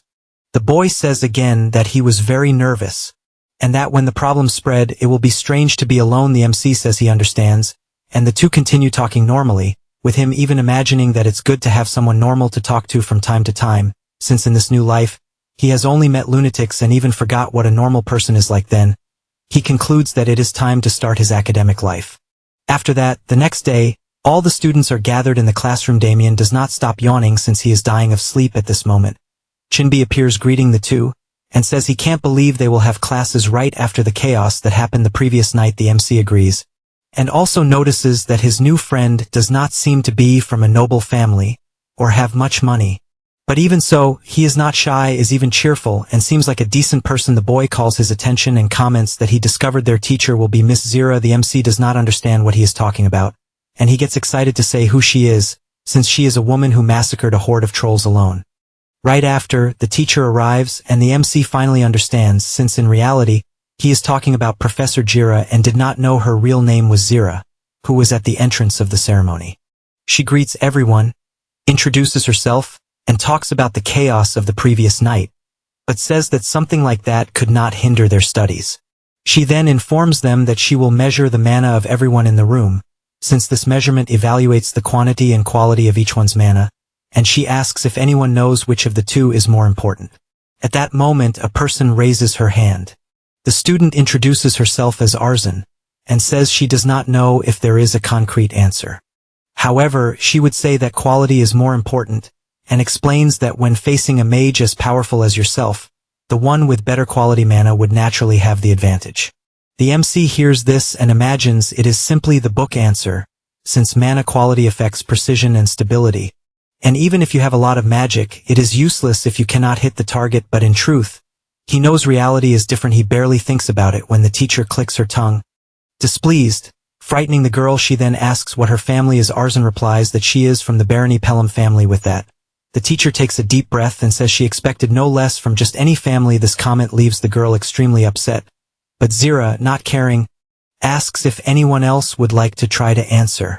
She notices that no one is speaking, so she points to another student. He stands up and says he believes that the quantity of mana is more important, since in large-scale battles, quantity would be better. Aster reflects that in fact the thought is correct, and from another perspective quantity can surpass quality, and in summary it depends on the situation. However, once again the teacher gets irritated and asks the boy's family. He replies that he is from none. Once again Zira asks another to speak, and the students start guessing anything like family, speed, determination, and this only irritates the teacher even more. The MC starts to worry, since the teacher is hard to please, and she tells them to listen to everyone's answer and says that in fact they were all close to being correct, but there never was a correct answer, and therefore she wants them to think a little about the kind of answer they gave. She questions whether it was something they thought of on their own, or if they were just trying to guess. After all, a mage should never lose their conviction no matter where or when, and staring intently at everyone, he believes that no one had the mentality of a true magician, and orders everyone from that moment on to become real ones. All the students are moved by this speech, as well as the MC, who in the end was right but found that teaching method crazy. With that, the teacher announces the mana measurement and calls Arzan first. Zira says that the girl will be the representative of class M3 of the magic division, since she gave a very good answer, and because of that, she will record the mana levels of her classmates. The girl runs excitedly, and Aster notices that teacher's way of training. Meanwhile, Chinbi is dying of envy since he wanted to do that. Zira asks the assistant professor to proceed, and he, with a cape in hand, removes it, revealing the magic device. The teacher comments that many probably have never seen that magical item, and that it is time to discover everyone's mana level. After all, what she wants is to discover if there is a monster among them. She explains that the student just needs to place her hand on the crystal ball and force the circulation of mana into it. Arzan does this and feels the crystal overflowing with enormous power until an information appears on it. With that, the number 4 appears in a magic circle. The teacher says that among the various indicators in the magic circle, the main one is the large number in the middle, and explains that it represents the refinement index. In other words, mana quality can go from level 1 to level 10, and Arzan is at level 4. So considering that last year's freshmen were on average level 3, it was quite impressive. The girl thanks her for the compliment. Then, she goes to the mana quantity measurement, and hers was level 17. In this case, mana quantity can go from 1 to 100, and last year's average was 15. So the girl's result was a bit high. The teacher says that both the quality and the quantity of the student's mana are excellent, and therefore congratulates her, leaving the student dying of embarrassment with so many compliments. Meanwhile, the MC observes attentively. After some time, several students did their measurements, and they commented among themselves on what they needed to improve. At this moment, Chinbi stands up asking for his mana to be measured. The MC asks if he wants to go. So quickly at this moment, they hear a scream because a girl achieved a refinement of level 6, even though the average was 3, and also a mana quantity of level 20, which was surprising. The assistant asks for her name, and the girl answers that she is called Farayanda Denai. Aster immediately realizes that she is from the same family as Dahlia, and judging by her hair color, they must be from collateral bloodlines. The assistant admits he is surprised and did not expect less from a descendant of a noble family. She laughs and thanks him. At this moment, Damien wakes up not understanding what is happening, and the MC explains that they are measuring mana. The boy gets excited and shouts because he wants to try, and that shout embarrasses Aster since he is drawing too much attention. The three begin descending the stairs, and the students watching them whisper that the heir of the Blander family looks too young, and that the person beside him was the one responsible for hitting Ixter. He hears all of this and laments it, since he did not want to be known for beating up a child. The assistant asks Damien to try, and the boy asks if he just needs to circulate his mana into the crystal. He says that, and starts doing what he was told right after. Everyone becomes terrified as they cannot believe what they are seeing because the mana quality reached 9 points and the quantity 67, and they question if it is not a mistake. The MC finds this funny even though it is normal for ordinary people to react this way to a genius. After all, it is a wall beyond what common sense can understand. He admits that he knew Damien was a genius but not that he was so absurd, although it matches the monster of Blander who was extremely powerful and apparently he was just born like that. He believes that in his past life if Damien had dedicated himself, the entire continent would have changed. But he knows that in this life things will be different, and that the Blander family will forever be an obstacle for the Declan, and will make Damien transcend beyond any common limit. The assistant praises Damien as someone worthy of the Blander family, and asks him not to let fame get to his head. The boy, not understanding anything, just says it's fine. He runs back and asks the MC to measure as well. Aster thinks about this, and imagines that everyone must be curious about his measurement, since he is not from a noble family, and yet stands beside someone from the Blander family. Besides having beaten the second son of the Dolomp anyway, he goes to the crystal, and decides he will stay discreet with a median score to avoid problems. He begins adjusting the property of his mana a little, and also using a decent amount. But when doing so, he becomes confused because he does not understand why the limiter is so low, and believes he messed everything up since it will come out much higher than expected. With that said, his refinement index was level 10, but the numbers started rising so much that the system began to bug, and ended up giving an error since the limit was exceeded, and therefore the device had to be restarted. People do not understand what the hell limit exceeded means, and Damien just shouts that his friend is incredible. The MC tells the assistant that the device is not working, and that they will need to measure again, but Damien says it is correct. The MC only imagines that the boy should shut up, but Damien does not do that, and insists even more that the test is absolutely correct, irritating the MC more and more since he wants him to just shut up. The assistant restarts the device, and Aster takes the test again, giving level 3 in refinement and level 15 in total mana. He breathes in relief since he was much more careful, but gets scared when hearing someone shouting that it is bullshit. He turns and sees that it is Damien, and asks where he learned that curse word. The boy, completely irritated, replies that a friend taught him that when something is a lie you call it bullshit, and therefore he thinks all of that is bullshit. The MC begins to sweat cold since apparently he can no longer speak carelessly near Damien. After that, in the afternoon, in the first magic department, Zara is restless, and all she imagines is the renovation of the second magic department, and the attack by Declan and the mage called Callahan against Professor Perrin. However, she knows that this professor was quite famous in the past, and therefore should be able to handle it. At that moment, the assistant approaches and says he has the measurement results in hand. He delivers the report, and she notices that the level of that semester is quite average, and soon sees that Damien had a suitable score for the greatest talent in the family's history. However, her surprise comes next since in Aster's report it was stated that he had to redo the test due to an error, and the error code was limit exceeded. She becomes intrigued by this, and ensures she will keep an eye on him. Meanwhile, Damien asks if it looks good and shows a mana dragon. The MC replies that it looks good. The boy feels relieved, but Aster says it would be interesting to make it a bit more dynamic. Shinbi is surprised by everything he is seeing, since even the great Pharion managed to manipulate only one spiritual body, and Damien is playing with mana as if it were nothing. But suddenly, the NPC changes his expression and tells the protagonist that if he asks the great mage Ahimbri to please accept him as a disciple, he might be willing to help and train him. After that, the protagonist leaves Ahimbri's room without saying a single word. Not long after, the system informs him that he completed the Nest Egg quest, obtained the title of Ahimbris disciple, and that the quest, Ahimbris Teachings Part 2, has begun, which requires him to reach level 40 before meeting Ahimbri again. The reward will be a skill book of the corrupted tracker ring. Then he remembers the pathetic scene he had to act out exactly what the NPC told him to do, so he gets furious, thinking Ahimbri really is a con artist. Meanwhile, in some dungeon, a fierce monster has been completely defeated. They shout to end the battle, and for anyone needing healing to head to the healers. One of the players tells his captain that their guild finally did something big. He agrees and asks the warrior to tell everyone to regroup after resting.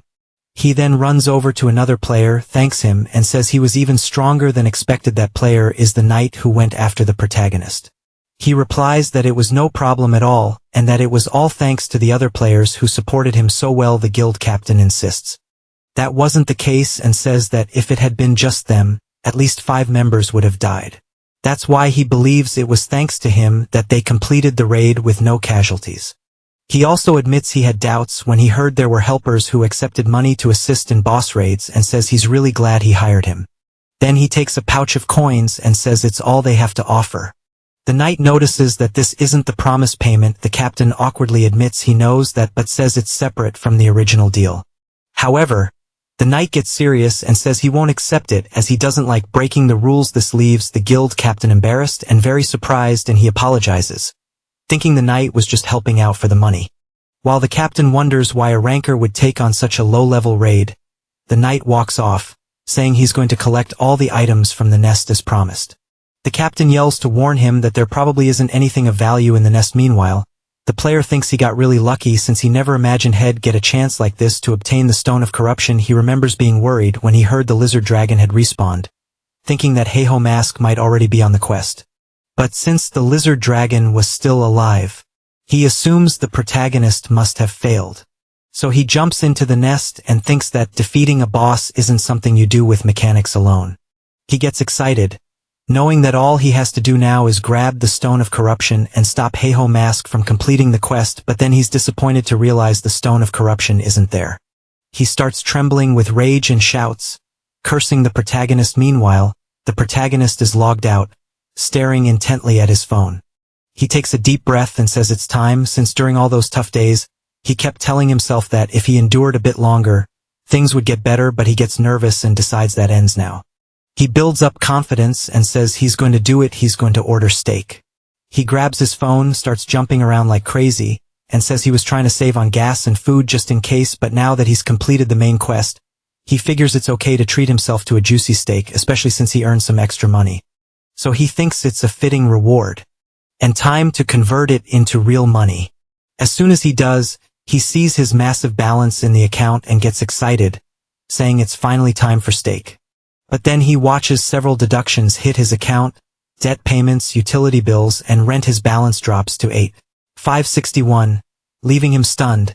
Since that's not even enough to buy instant noodles, he starts pounding the floor and wonders why he worked so hard and is still broke. Then he gets a message from Remini, asking if he's still alive and if he quit Tube for good. He picks up his phone and thinks he forgot to update Remini about his situation and that he can't make videos anymore because some lunatics are after him, but then he gets nervous and wonders if he really needs to be so cautious when he's practically starving. What did he even do wrong? He's just an innocent player enjoying the game. Frustrated, he gets up and decides he doesn't care anymore. He'll do whatever he wants. So he logs back into the game and goes to a creepy place that looks like a graveyard. The system notifies that he's entered the field of the Forest of the Dead. As he walks, he tells his summons that no matter how many times he comes here, it's always scary. He figures this is probably the best place for him to grind some experience. And the creepy atmosphere is also great for attracting views on his videos. With that, he turns around and calls his summons to hunt. But first, he says they've got a new teammate now and he's in charge of strategy from now on. He tells them to get along. His new summon is a skeleton mage, a skill that the con artist Ahimber gave him. He knows that the more his mastery improves, the more advanced the effects they'll be able to use. So he concludes it's a great skill, but also one that consumes a lot of mana. Then, looking ahead, he sees a hand emerging from the ground and says that's their next target. Several skeletons begin rising from the ground as well, all at level 33. This leaves his summons confused, as the enemies look just like them. Herkin looks back and wants to know what his summons are doing, since they're supposed to be out there hunting monsters, but they're clearly terrified of fighting copies of themselves. Still, the protagonist couldn't care less, and makes it clear that his summons will realize once the fight begins that undead monsters have different traits than normal ones. However, he sees his summons hiding in fear and immediately demands to know what the hell they're doing. Frustrated, he snaps his fingers and tells them to stop wasting time. They have a lot of work to do. Boney wastes no time and charges forward. Striking a skeleton with pity, he then watches the enemy stand still for a moment. But it soon keeps moving even after being hit, leaving Boney confused. Herkin comments that, yes, that's right, normal attacks don't work, so he pulls a warhammer from his inventory, one that adds 35 strength, and lands a simple hit on the skeleton. Shattering it completely, he follows up with a blow to its skull, sending it flying, and thinks it was a perfect home run. He turns around and asks his summons if they saw what he just did. They just have to smash the skull. But what he sees instead is all of his summons holding their heads in fear of him. Terrified that he might do the same to them, Herkin then says the goal is to hunt 100 skeletons in 100 minutes, because he's recording a timed attack video. With a sinister smile, he makes it very clear that if they fail, he won't let them leave. That instantly makes them dash off at full speed to hunt. After some time, the system reports that the protagonist has eliminated several skeletons and leveled up. He compliments his summons on doing a great job and thinks he expected them to take longer to get used to a weapon they'd never used before, but in the end, they're doing better than expected. Because of that, he believes the video will be a success, but he'll need to talk to Remini first. That's when he senses a strange presence. And a massive level 35 skeleton warrior appears right in front of him. Herkin gets nervous, realizing this is a rare monster that spawns randomly. He also knows there's a chance it might come back in a bovine form, so he runs at full speed with his summons toward the boss, thinking that he's finally going to get steak. As he charges, he wonders what he should eat first, grilled or roasted, but then he sees the skeleton warrior swinging a massive axe, and has to leap back quickly, or he would have been wiped out by the monster's powerful blow. After retreating to his summons, he thinks that was terrifying. He nearly died without even reacting. Thankfully, he aimed at the creature's arm, which only enraged it more, and it quickly follows up with another strike. But Herkin anticipates it, and together with his summons, strikes the skeleton warrior in the pelvis. Slamming it to the ground, he then checks if his summons are okay while saying it was easier than expected. He doesn't notice the skeleton warrior charging at him again just before it hits him. He comments that the creature is quite impatient. Then he yells out that there's still one last attack left from one of his summons. The skeleton mage begins channeling fire magic and launches it, hitting the warrior dead on, and setting its bones ablaze. The system announces that the protagonist has slain a skeleton warrior and earned a large amount of experience. Herkin takes a deep breath, thinking that was a close one. Looking at the flaming remains of the creature, he concludes he should get at least 10,000 views on that video. But he's still hungry and decides he's definitely grilling that steak. At that moment, the system alerts that the field boss has detected the death of one of the protagonist's subordinates, which leaves Herkin confused. The system then continues warning that the field boss has found intruders, and finally, that the field boss is awakening. A massive magic circle appears right next to them, then its head begins to emerge, followed by its body, until a colossal creature fully materializes before Herkin and his summons.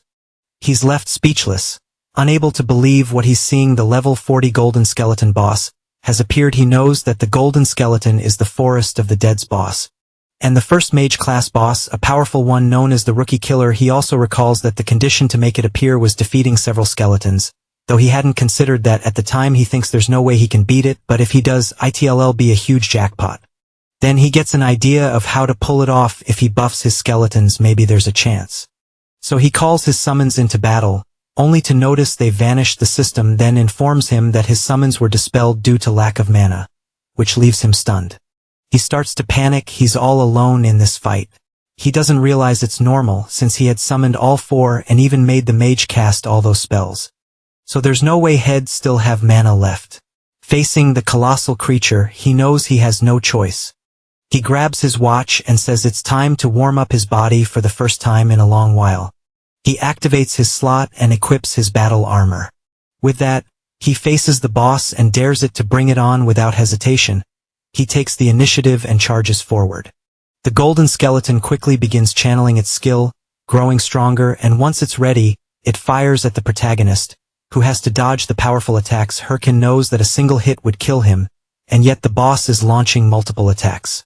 It's no wonder it's called the Rookie Killer. While the golden skeleton continues attacking, Herkin realizes he has no chance of winning if he allows it to keep casting spells freely. He jumps and just before striking, thinks that all he needs to do is stop it from casting. He delivers a powerful blow to one of the golden skeleton's palms, managing to delay its attack.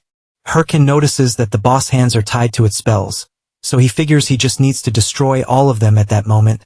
The golden skeleton begins to react strangely, and the system alerts that the field boss is staring directly at the protagonist, which confuses him. Then the system warns that the boss is seen through him and is evaluating the protagonist's skill level after making several gestures with its hands. The golden skeleton releases an intense wave of dark, negative energy. Herkin gets scared, wondering what the hell is happening. In a blink, he's bombarded by the boss' dark energy while running from the attacks. He tries to understand what's going on until he sees he won't be able to dodge one of them. At the last second, he leaps to the side, causing the attack to crash into the ground. But the impact launches him violently across the area. Lying on the ground, he catches his breath and questions the boss' insane attack pattern. He doesn't remember it being like this. He wonders if he's misremembering, or if the golden skeleton had hidden patterns, or maybe it just got rebalanced in a patch like the Minotaur in the tutorial mission. That thought discourages him, since unfortunately he can't recall clearly after all. It's been years since he last hunted a golden skeleton. Still, he grabs his weapon and thinks how frustrating this is, having no skeletons to summon, and not even remembering the boss' full attack pattern. Looking up at the colossal creature in front of him, he wonders how he's going to defeat it. The boss quickly launches another attack, forcing the protagonist to dodge again. He keeps doing this with every attack the golden skeleton makes. As he gets a little closer to the boss, he thinks he can actually dodge the attacks as long as he knows their trajectory. Unfortunately, he also knows that this leaves him with no time to counterattack, so he reflects that he needs to find a blind spot as fast as possible. That's when he gets startled. The boss grabs him with one of its arms. It pulls him in and lets out a tremendous roar right in his face. Herkin thinks he's completely screwed watching the creature channeling an attack right in front of him. He wonders how many attack patterns this thing has. But he smiles and says he has a trump card too. He uses his demonic curse skill to inflict a debuff on the boss. The system announces that the target stats will be reduced by 13. With that, the protagonist breaks free from the boss grip and charges at it. He comments that he didn't know how he'd get an opening, but the boss ended up giving him one. Then he channels power into his fist and delivers a powerful punch straight to the golden skeleton's face. A huge explosion follows from the impact. The skeleton's bones begin cracking and breaking at once, which gets Herkin completely hyped. The golden skeleton starts to fade away not long after. The system informs the protagonist that he has defeated the golden skeleton, earned lots of experience points, received a hefty sum of gold coins, obtained the title Skeleton Slayer, and leveled up. He breathes in relief as he deactivates his slot. He thinks that was a close one, certain he would have failed if it had lasted 10 more minutes. Then he pulls up his status screen and sees that he's currently at level 36 with 9 titles. His stats show 109 strength, 35 stamina, 101 intelligence, and 141 mana. He gets excited. Knowing he's reached level 36, however, he also realizes that things will get dangerous from here. Even though 141 mana is a decent number considering he invested the bare minimum in that stat, he knows it's still not enough so far. He's been pushing forward thanks to his titles and level ups. But now that he has more skills to use, it's just not sufficient after all. He increased his strength for his skeleton warriors, but what's the point if the skeleton warriors vanish? He hangs his head, thinking he's already earned all the mana-related titles he can at this point, and wants new gear, but unfortunately, he has no money for that. Then, out of nowhere, he smiles and says he doesn't care and doesn't even know anymore. He skips off saying that, for now, he'll send the video to Remini and focus on reaching level 40, and that later, for sure, he's gonna eat beef ramen. Sometime later, after he sends the video he recorded in the Forest of Monsters dungeon to his editor, she watches it. She pauses it, takes a deep breath, and punches her teddy bear hard. Furious, she keeps beating the stuffed animal, and asks if the protagonist is actually insane. But suddenly, her personality shifts and she gets all giddy, jumping around the room and saying that Herkin managed to defeat a boss stronger than him, without taking a single hit, and he did it with no practice at all, proving he's truly talented. She sits down in her chair, relieved, and says the video is so good it barely needs any editing, and she'll soon send him the final version. Then she starts wondering what title to use for the video, thinking of something cool.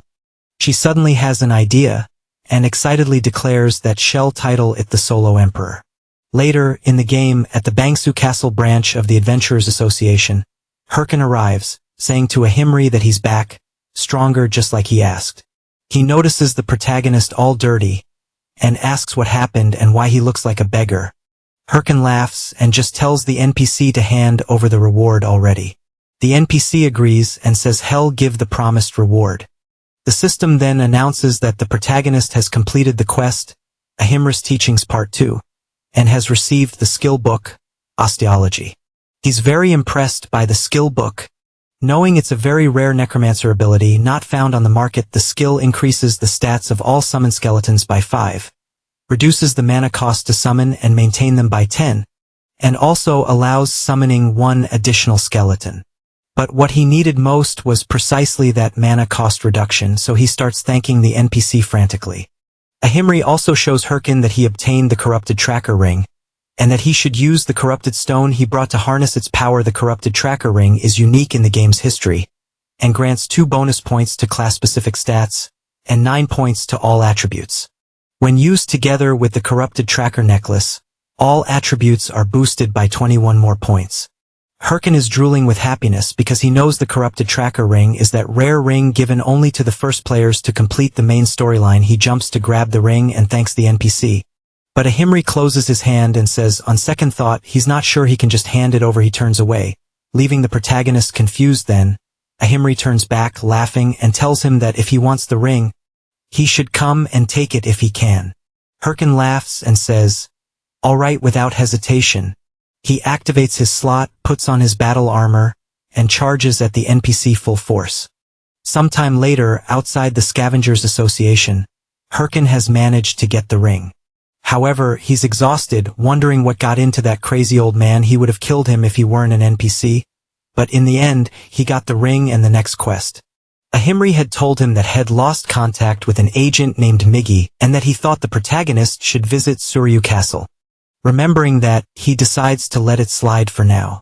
However, he knows that the Suryu Castle area is high level, so he figures he should level up more on the way. Then, he sees several messages on his watch. It's Remini with urgent news, saying she just posted the golden skeleton video on Tube and thinks he should take a look.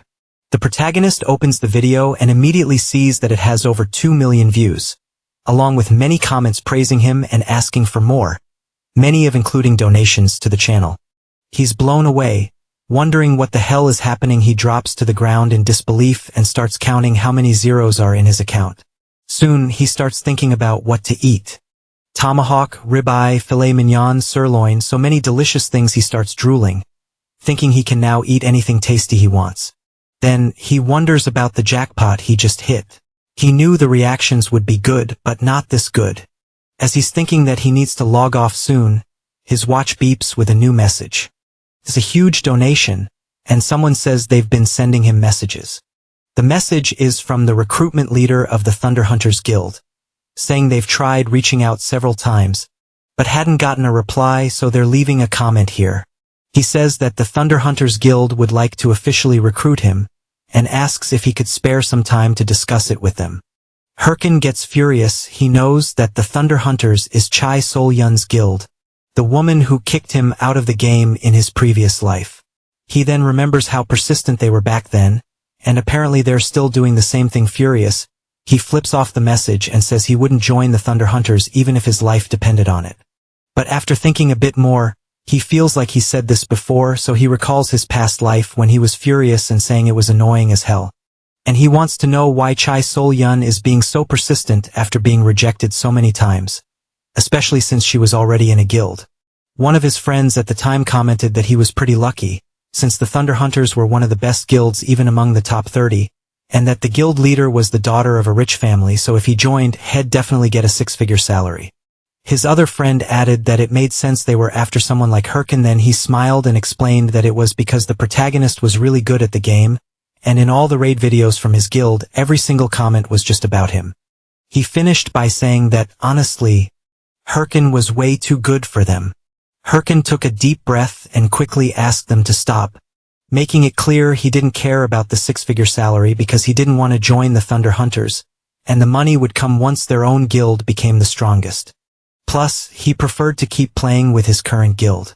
His friend gave a fake little laugh and said he was right, so, after remembering all that, he feels even more frustrated now, but he knows they don't need to betray him again over it. He starts slapping his own face and thinks it's not time to get drunk on the money. He's got a lot of work to do, so he pulls out the skeleton fragments and throws them as soon as he summons them all. He makes it clear to his minions that they know he was the one who did everything in the Golden Skeleton raid and that they did nothing.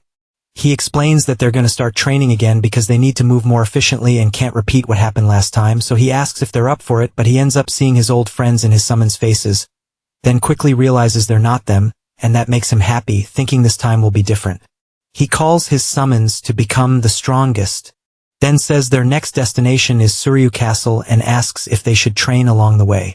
All his summons nod, suggesting yes.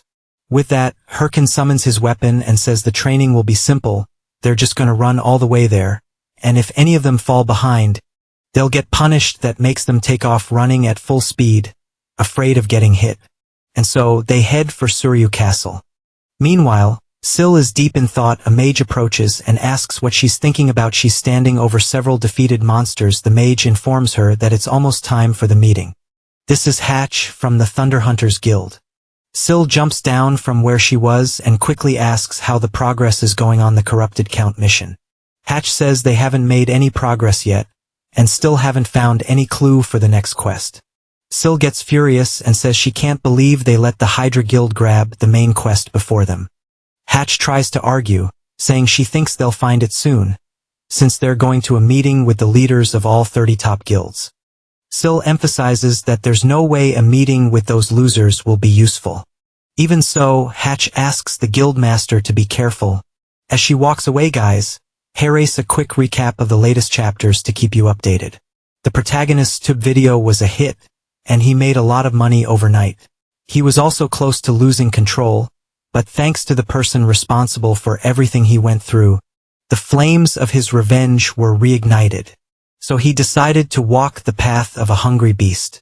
The first thing he did was go to the loan shark he had borrowed money from, and as soon as he got there, he threw down his money bag and made it clear he would pay the full debt, principal and interest in cash, which surprised the loan shark. Jae-hyun, as he's called in real life, after handing over the money, asked if everything was okay. Next, the protagonist bought rare skill books, which made him quite happy. However, once back in the game, he knew he was broke again with his account balance at 0. Surrounded by his summons, Hyukin lamented that he thought he was ready for this, but admitted that seeing his bank account still hurt. He quickly decided to forget about it and learn the new skills he bought. He wasted no time and learned them. The system then informed him he had acquired the skin grafting skill, a level F mastery passive that increases defense by attaching monster remains to his skin. If he takes too much damage, the material must be replaced.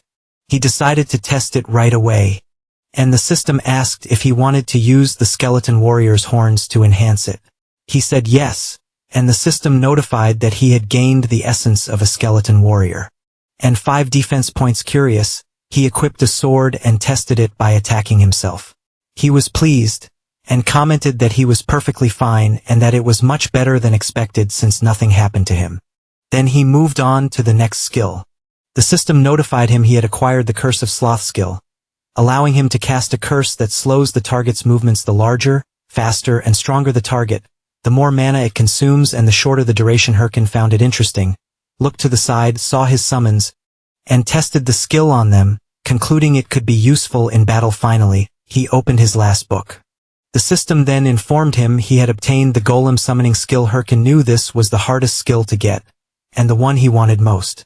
He tested it immediately, which even surprised his summons.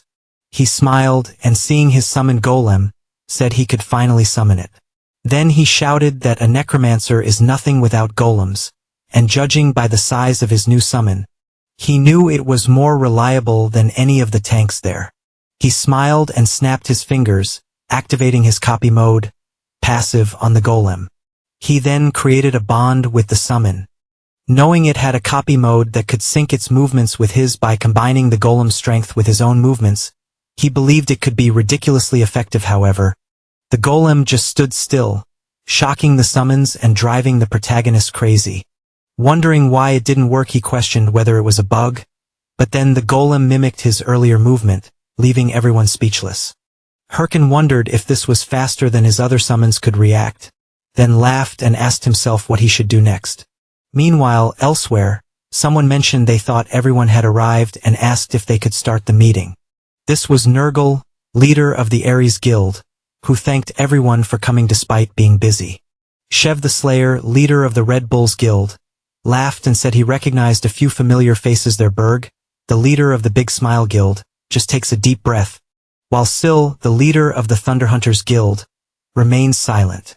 Berg wants to know if 29 were invited, and only 4 showed up. Shev laughs and says more people came than he expected, since they're talking about the top 30 guilds.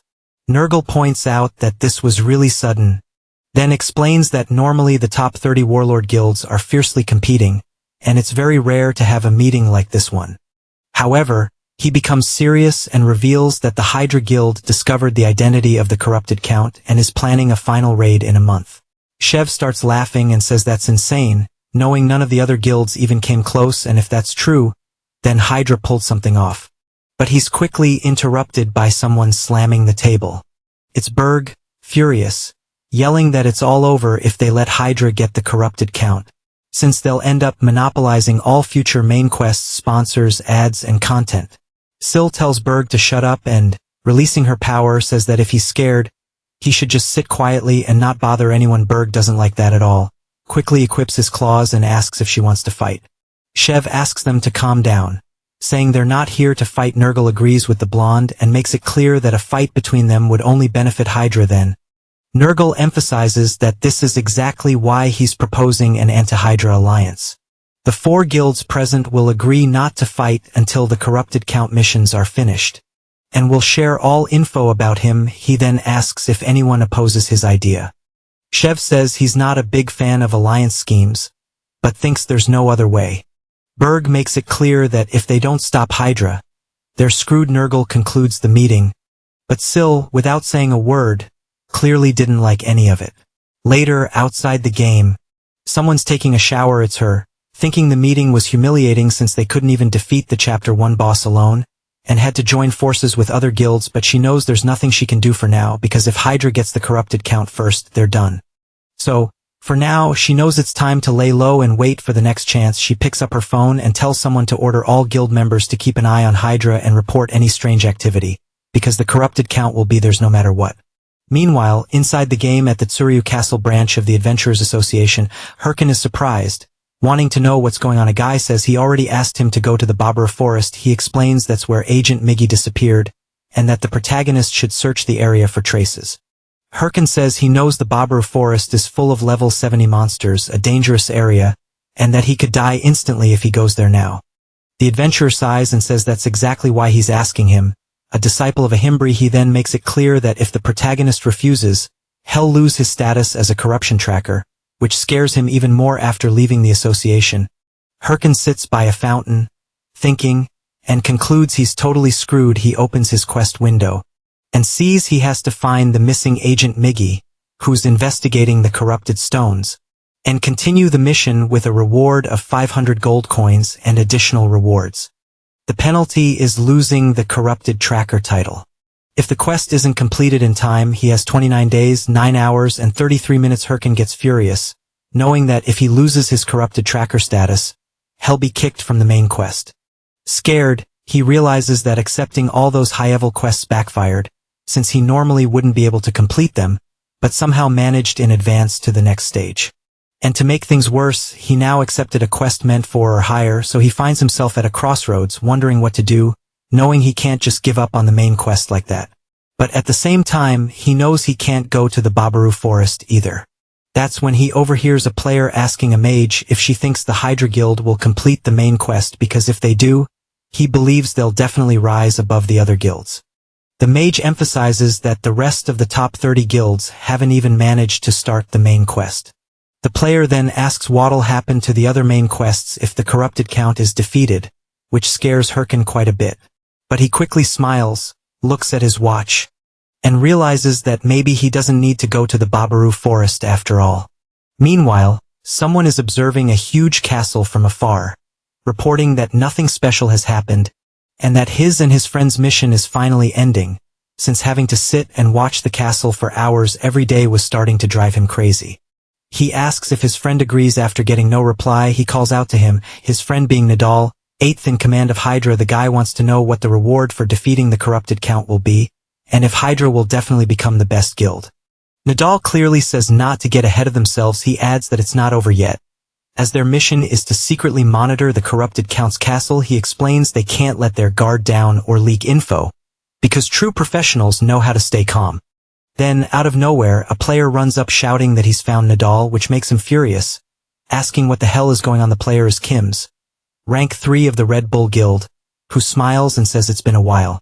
Nadal, shaking with rage, demands to know what a Red Bull member is doing there. Kim says the boss on that mountain is high level, so he came to defeat it. He then asks if that's what they're there for. Nadal looks at his friend, knowing they can't reveal their real mission, and replies that yes, that's exactly why. But Kim's walks up and asks why he looks like he's dying to take a dump, which enrages Nadal even more, yelling that it's not true. Kim's turns and says he's leaving, and tells Nadal to feel free to go relieve himself, making him even crazier with rage, screaming that he already said that's not it. So Kim's walks away while Nadal yells at him to come back. After walking a bit, Kim's taps his watch and informs someone that the 8th in command of Hydra is there, and that it looks like the lead they got was true. Shev and Yell are listening as Kim's passes on the information. The leader says it's unbelievable that the anonymous lead about the corrupted count's location was accurate. Yell says she was sure it was a prank, but in the end, they sent Kim's just in case. So she points out that they were given such important information way too easily. She wonders what the motive is. Shev says he doesn't know, but maybe it's someone inside Hydra holding a grudge against their own guild. Kim's chimes in, saying they're not really in a position to be picky about things like that, since they were about to lose everything to Hydra. So he asks if he can start a fight to buy them some time. But Yell tells him no and says to fall back for now, since if that really is the corrupted count's location, then most of Hydra's forces must be there, and they can't afford to lose one of their top members right now. Kim says the leader is being too soft on him, since it's not like the Red Bulls will fall apart if he's not around. But at that moment, someone charges at him, and a massive explosion goes off. Shev and Yell are immediately concerned about their friend as the dust settles. Kim's finds a sword pointed at his face and realizes they weren't the only ones who got the anonymous tip. He then starts laughing and announces that the Princess of the Thunder Hunters is there. She immediately demands that Kim's tell her everything he knows, or she'll eliminate him right there. This is the Thunder Princess Howie from the Thunder Hunters Guild. Meanwhile, a bear growls fiercely as the protagonist's golem prepares for battle. The massive bear wastes no time and strikes the golem, which simply defends against the attacks.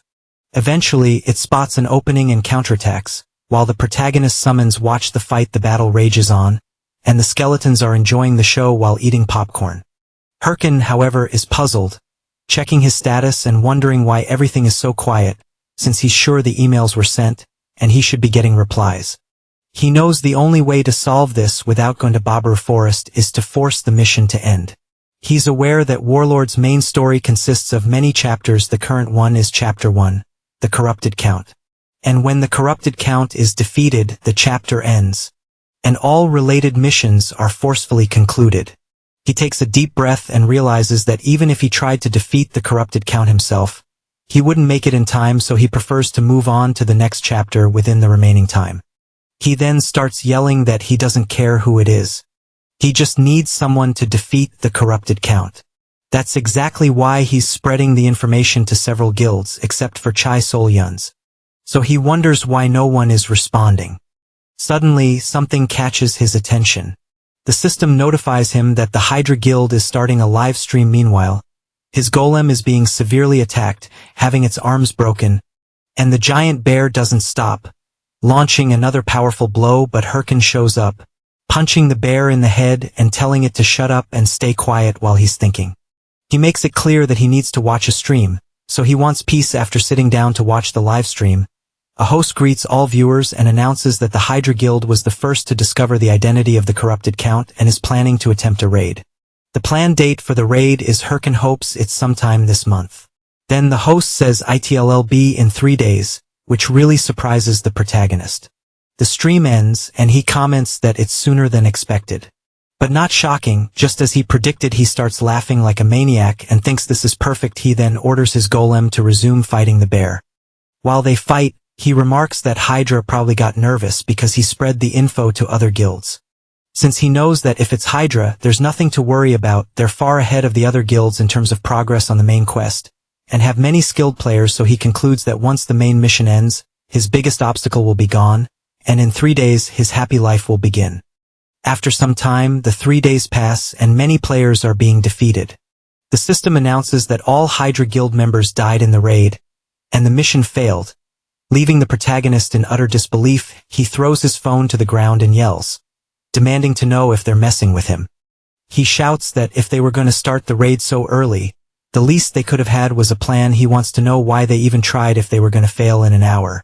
He also questions whether he overestimated them, and if he now needs to start looking for alternatives. Then he sees that the Red Bulls Guild has started a live stream. He quickly grabs his phone and wonders if Red Bulls is where the Slayer Shev is from. Meanwhile, in the game, Shev the Slayer comments that since the field is being reset, he assumes the Hydra Guild's raid failed. He then asks if his soldiers saw what happened. He explains that the corrupted Count is a powerful enemy, powerful enough to massacre even the Hydra Guild. And not only that, but they also won't have backup item supplies, meaning their chances of success will be very low. Even so, Shev slams his sword into the ground and shouts, making it clear that the Red Bulls Guild will accept the challenge. The soldiers immediately start yelling, fired up for the battle ahead. Jaehyun, watching the stream, wonders if the Red Bulls Guild is really going to start the corrupted Count quest. Since even though they're good, he knows it's still not enough. Then he's surprised to hear Shev announce that they'll be joined in the raid by their partner, the Guildmaster of the Thunder Hunters, the Queen of Thunder, Sil. This leaves the protagonist confused after realizing it's Chai Sol Yun. A bit earlier, at the Red Bulls camp, Shev was commenting on how unexpected it was that the Queen of Thunder herself requested a meeting, so he wants to know if she's declaring war. Sil replies no, that for now they're still allies. Shev looks at Kim's and says he heard one of his men got beaten up, while Sil says it was nothing, just their guild's way of saying hello. Wai sticks her tongue out at Kim's, teasing him. Shev then gets serious and asks to cut to the, saying he heard they have info on the corrupted. He pretends not to know what she's talking about, but Sil says she doesn't have time for games, and that she's confirmed some members of the top 30 guilds received information about the corrupted Count, and that since someone like him, who couldn't even begin tracking the Count, suddenly started doing it, even an idiot would notice. He laughs and admits she caught him, saying it's true, but notes they don't know who provided the tip. She gives a sinister laugh and asks if he really thinks the Hydra Guild will succeed. Shev says he's not sure. Sil replies they'll fail, and that they moved up the raid date just to be first. But she knows the corrupted Count is the first boss, so it won't be that easy. They'd have better chances if they let others go first to gather information. Shev gets serious and says he's sure she didn't come just to talk about Hydra, so what's her real point? She gives a slight smile, then slams her sword hard into the table, even surprising the Red Bulls leader. While Kim's gets ready for the worst, Shev signals him to stay calm. Sil asks if they can't work together on the corrupted Count raid, and says she'll let him get the first kill. Shev is quite surprised and thinks she's bluffing, but now, with her in the raid against the corrupted Count, he sees this was expected. Watching how she fights and slays raid monsters, he realizes she's not just talk still. He knows the corrupted Count is no joke. As for the Count himself, he laughs and says they're not doing bad for scum like them. This is the corrupted Count, the main quest boss and final boss of Chapter 1. He then commands his creatures to attack without rest, and declares hell crush their will completely. Thus, an intense battle begins, with the Red Bulls and Thunder Hunters alliance on one side, and the corrupted Count on the other. As the fight drags on, Shev knows their allied forces are reaching their limit. Sil comments that the monsters just keep coming. Then, Shev steps forward, and unleashing his fearsome power, yells to the Queen of Thunder that hell clear a path for her. He launches a powerful forward strike, and she rushes in alongside him as Shev's mighty attack heads toward the corrupted Count. The Queen of Thunder follows close behind the boss, becomes enraged and counterattacks. Demanding to know how they dare challenge him, Syl tries with all her might to keep dodging the countless attacks from the corrupted Count, until she leaps into the air, fully confident, and prepares her strike but ends up being severely hit, leaving her confused and trying to understand where the attacks came from. The corrupted Count had buried his strikes into the ground, so they would come up behind her and intercept her midair. Shev, worried, shouts to know if she's okay. Syl takes a deep breath, gives a slight smile, then unleashes several attacks, breaking free and rushing toward the corrupted Count. With eyes full of confidence, she manages to land her powerful blow on the boss. Shev breathes a sigh of relief and says she's scarier than he thought. And so, before the fallen body of the corrupted Count, Syl sees the system message confirming that the Red Bulls and Thunderhunters guilds have defeated the corrupted Count. The protagonist is stunned upon hearing that Chai Seol-yun defeated the boss of Chapter 1. He throws his phone to the ground and mutters that it doesn't matter, he only needed the corrupted Count to be defeated, and it didn't matter by whom.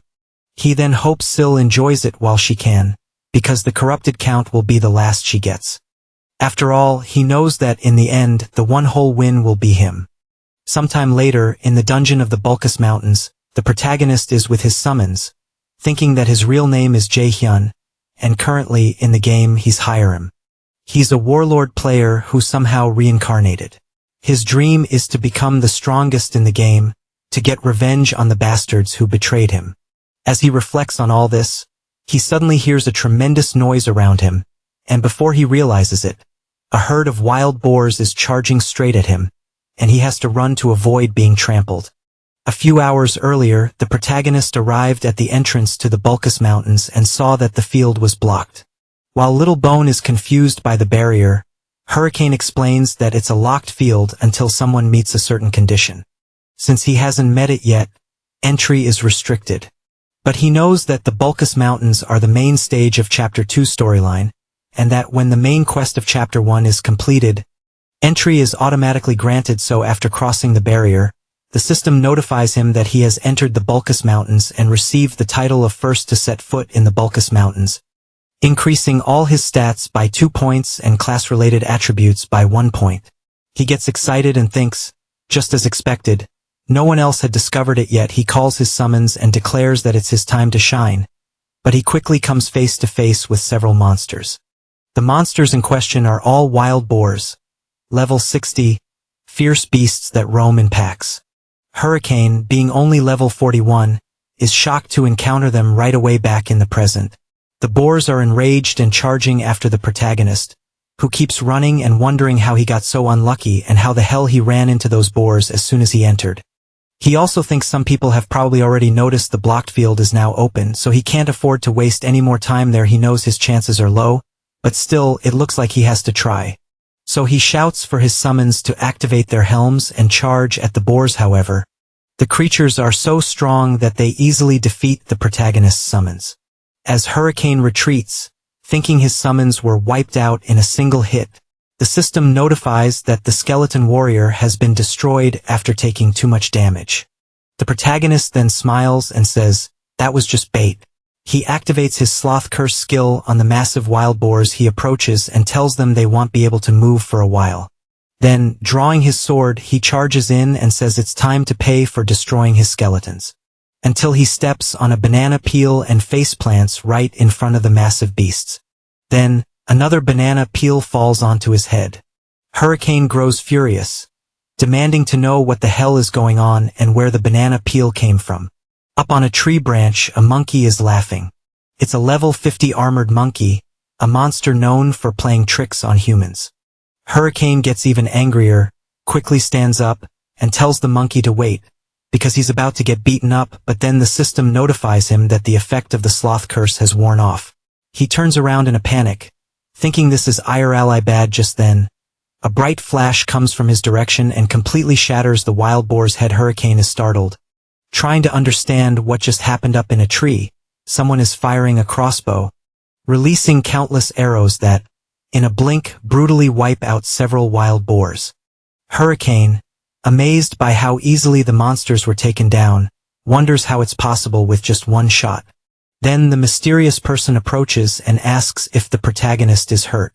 Hurricane turns and sees an old man, wondering if it could really be who he's thinking. Meanwhile, at Suryu Castle, two adventurers are surprised by what they see ahead. One of them notices a knight leaning against the wall and asks if that's the White Mamba's armor set. The other responds that it looks like it, and then asks if the person they're seeing is a ranker. The knight, visibly impatient, adjusts his glasses and asks if his companion has found the identity of the informant. A mage steps out from the shadows and says no, that none of the guilds know who sent the information. He adds that it makes sense after all. We're talking about someone who knew the identity of the corrupted count and was willing to give that information away for free. So how are they supposed to find someone like that? The knight also wants to know about the Haho mask. If his friend has any updates, the mage replies that he's just posting regular hunting videos, and that it seems to be something about giant bears. The knight begins to get angry while the continues, saying there's no way a newbie who just started the main storyline could be behind all this.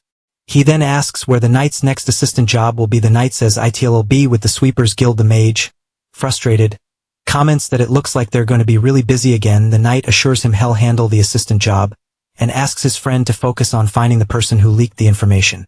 He emphasizes that they don't know who this person is, but swears he'll make sure they pay for destroying the balance of the world. Later, in a humble cabin in the Bulkus Mountains, the old man who saved the protagonist from the boars asks if he's really a disciple of the mage Ahimbri. All excited, Hurricane replies that he is, and thinks to himself how lucky he was he never thought he'd run into Ma Wang, the main NPC from Chapter 2's central storyline. The old man says that luckily he found the protagonist in time while out on patrol. Hurricane knows that Ma Wang is skilled enough to have once been the prince's sword instructor, but was expelled due to an unfortunate event. After that, he became the captain of the guards who protect the Bulkus Mountains. That's why Hurricane knows for sure he had to find this NPC in Chapter 2, and feels incredibly lucky. Ma Wang tells the protagonist that he should go back, which confuses him, so he asks the old man to clarify. Ma Wang explains that he doesn't know what brought Hurricane here, but there's nothing in that place except monsters.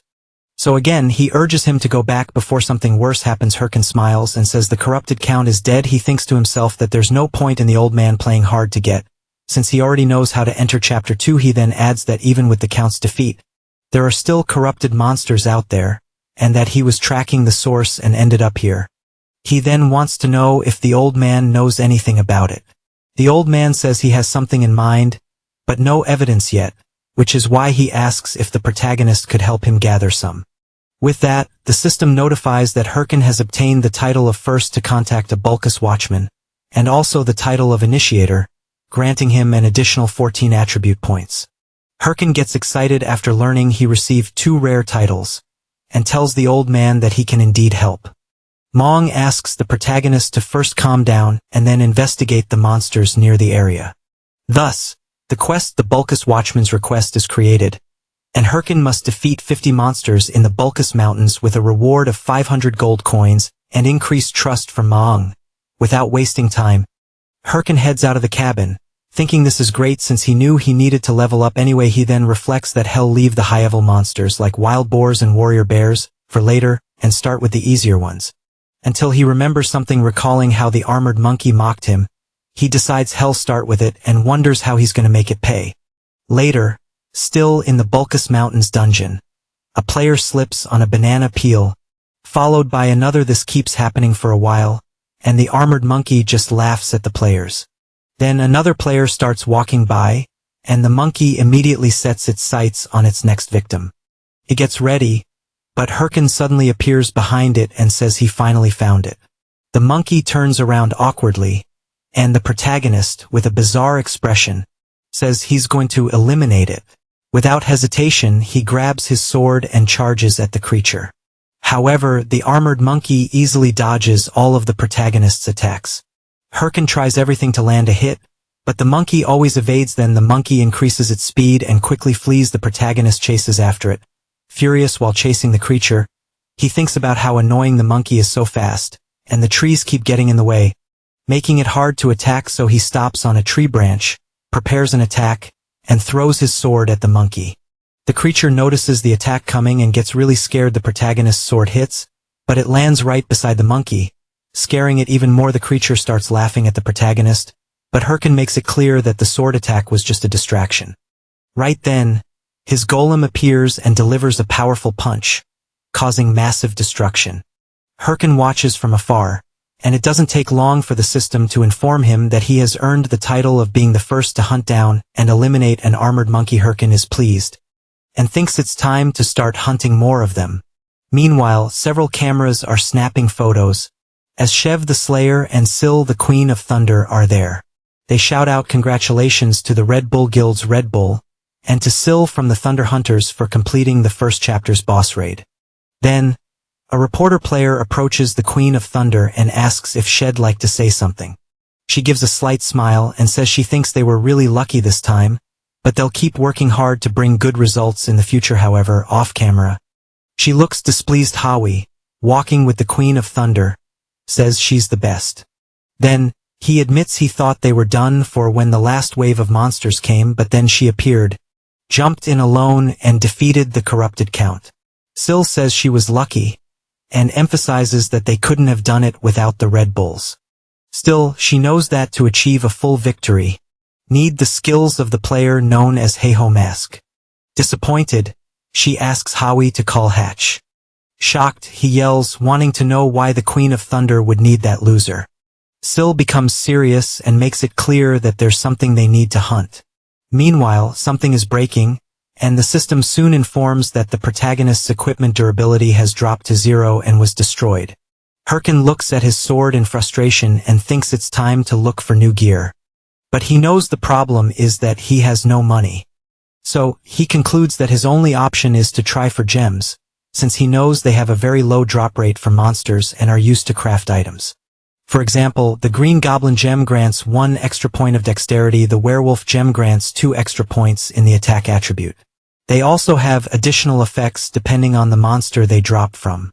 He then thinks that gems dropped by armored monkeys are great for making equipment.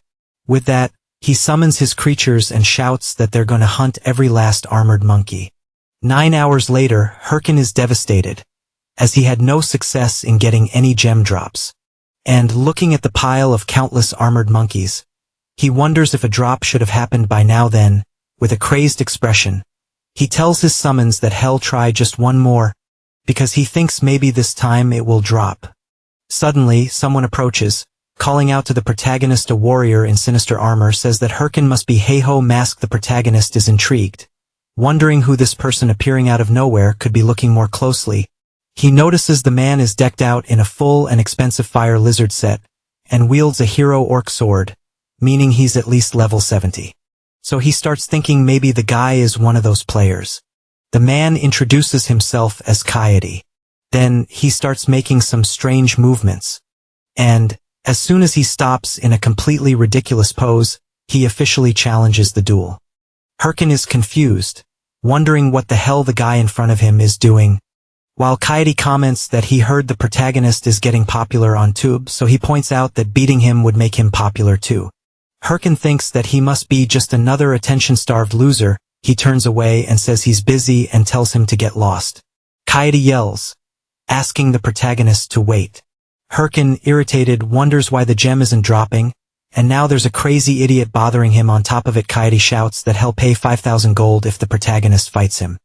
Herkin stops when he hears that, quickly turns around and runs up to the player, saying he'll gladly accept the duel and welcomes him, calling him a customer and thinking that he loves customers.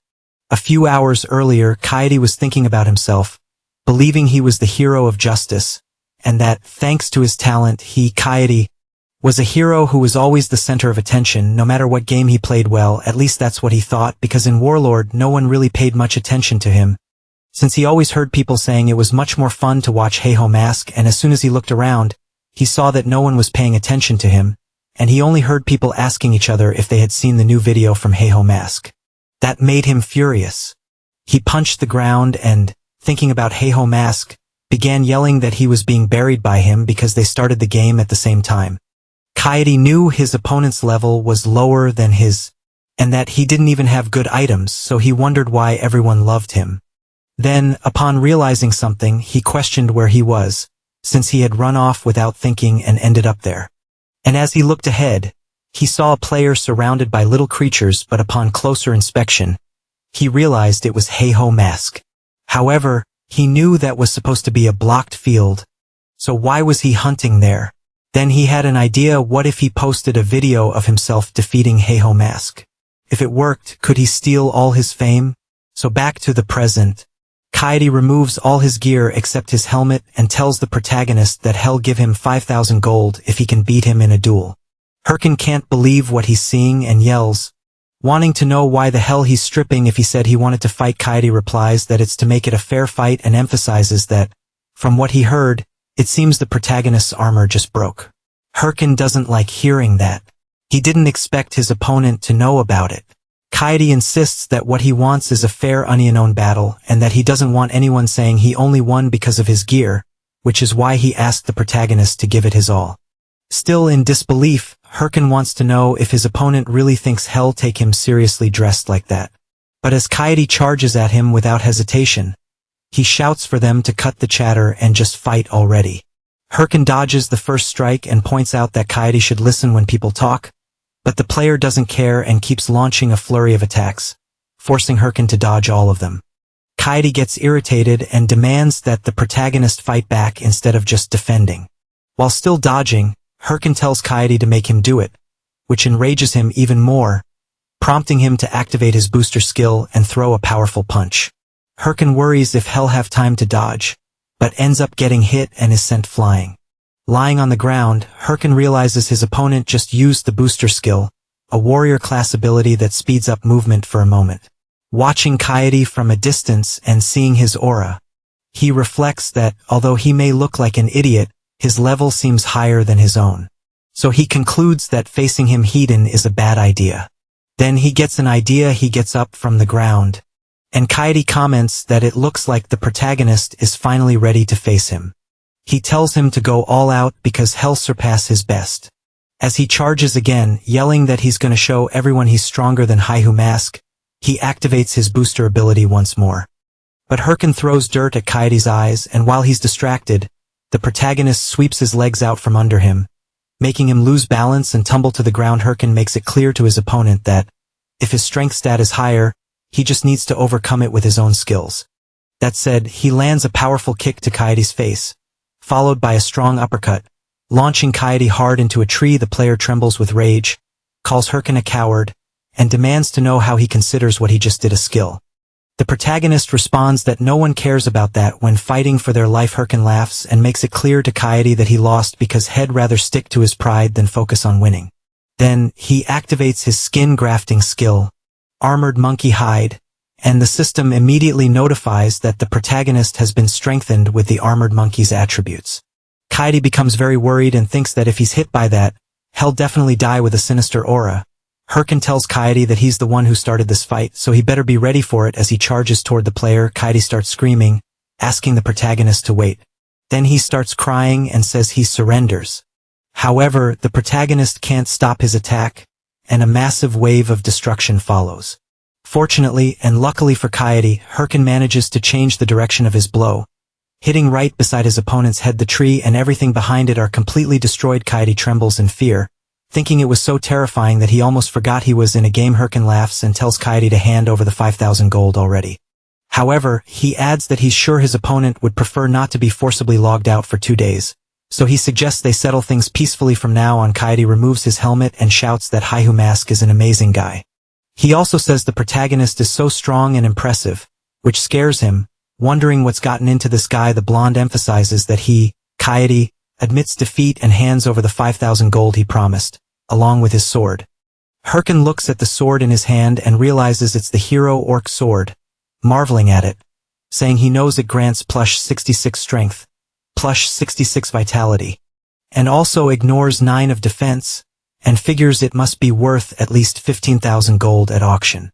However, he tries to stay calm and asks why the blonde is giving him such a rare item. Kaede smiles and asks the protagonist to consider it a token of his gratitude. He then explains that he had been blinded by popularity all this time and didn't work hard to actually get stronger, and that Hirkin made him realize that. With that, he strikes a ridiculous pose and asks the protagonist to please accept it, emphasizing that he's truly worthy of becoming his brother. Herkin is dumbfounded by the scene before him and wonders if that's really the reason he gave him the sword. But he also knows that while Kaede may seem like an idiot, he might have a cool side still. He kicks the blonde and asks if that's what he thought he was going to say, then tells him to go to hell and fuck off. He then tells his summons to get him. Later, Kaede is left with a swollen face after getting thoroughly beaten. He tries to explain again, saying his full name is Don Kaede, and that hell return when he becomes worthy of being the protagonist's brother. As Herkin walks off with his summons, Kaede continues shouting that he'll be looking forward to the day they meet again. The protagonist smiles and comments that it looks like Kaede is having fun with the game.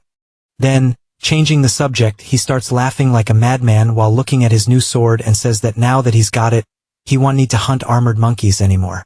He reflects that now he should be ready to take on the next quest, but suddenly turns with a calm expression and asks his summons if maybe he should just hunt 100 more armored monkeys because he feels like something really good will drop this time.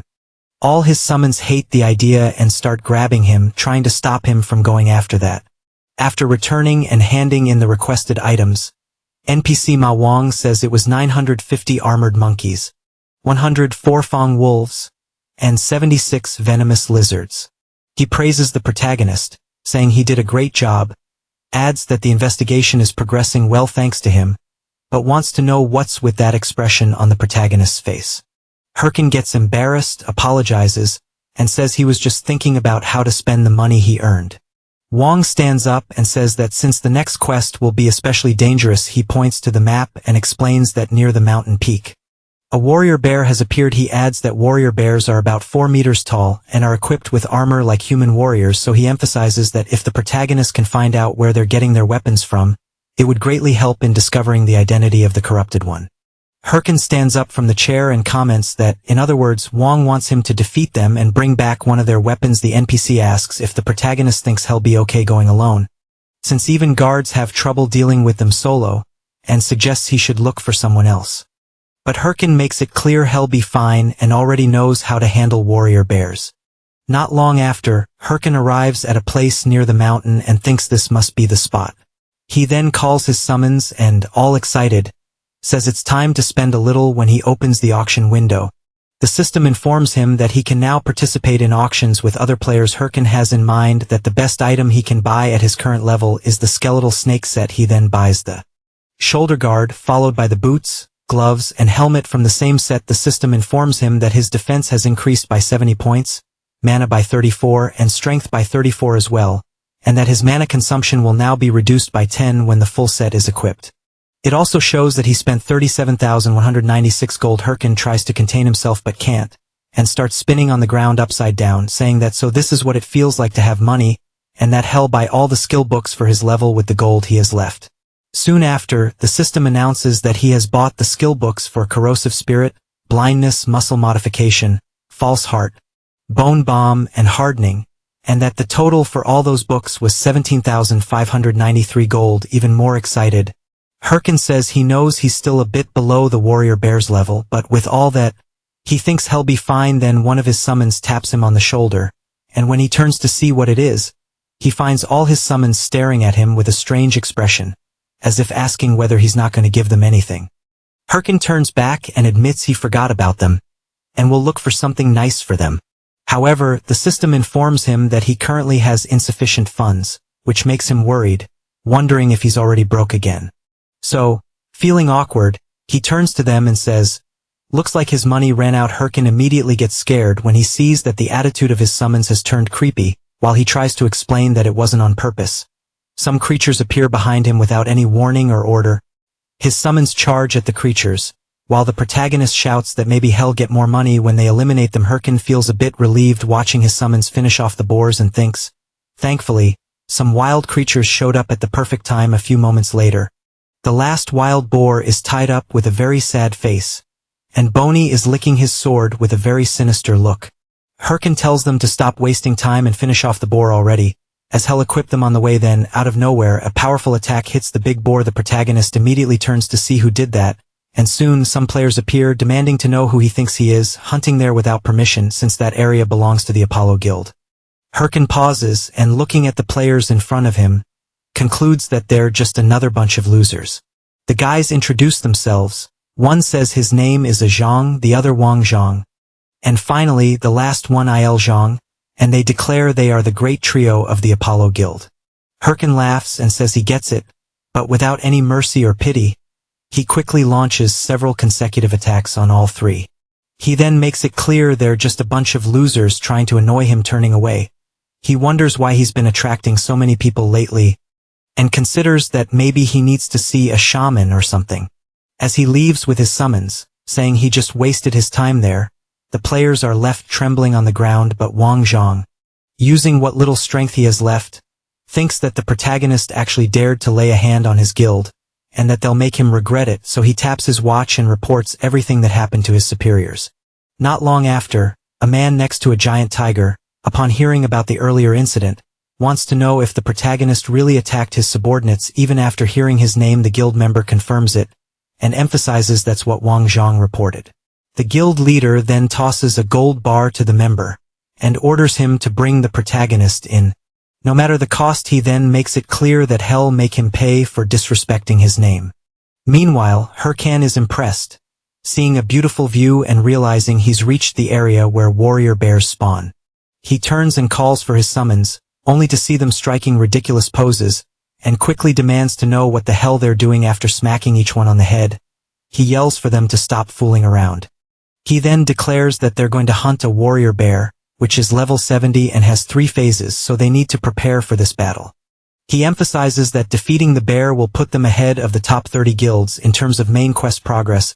He stresses that he expects no mistakes from his summons. They immediately salute, signaling that they understand. Herkin then hears a loud roar, takes a deep breath, turns and says, "Speak of the devil." The enormous warrior bear appears right in front of them. Herkin activates his watch and quickly equips his battle gear confident. He declares that he's going to claim this main quest for himself. Meanwhile, a guy thinks that this must be the Bulkas Mountains, and hopes that Heiho Mask is still around, since he came to the location right after watching the video about the armored monkey. He takes a deep breath, starts banging his head against a tree, and wonders why the hell he has to go to the ends of the earth, since he was supposed to be someone important, and ended up being ordered to fetch a rookie.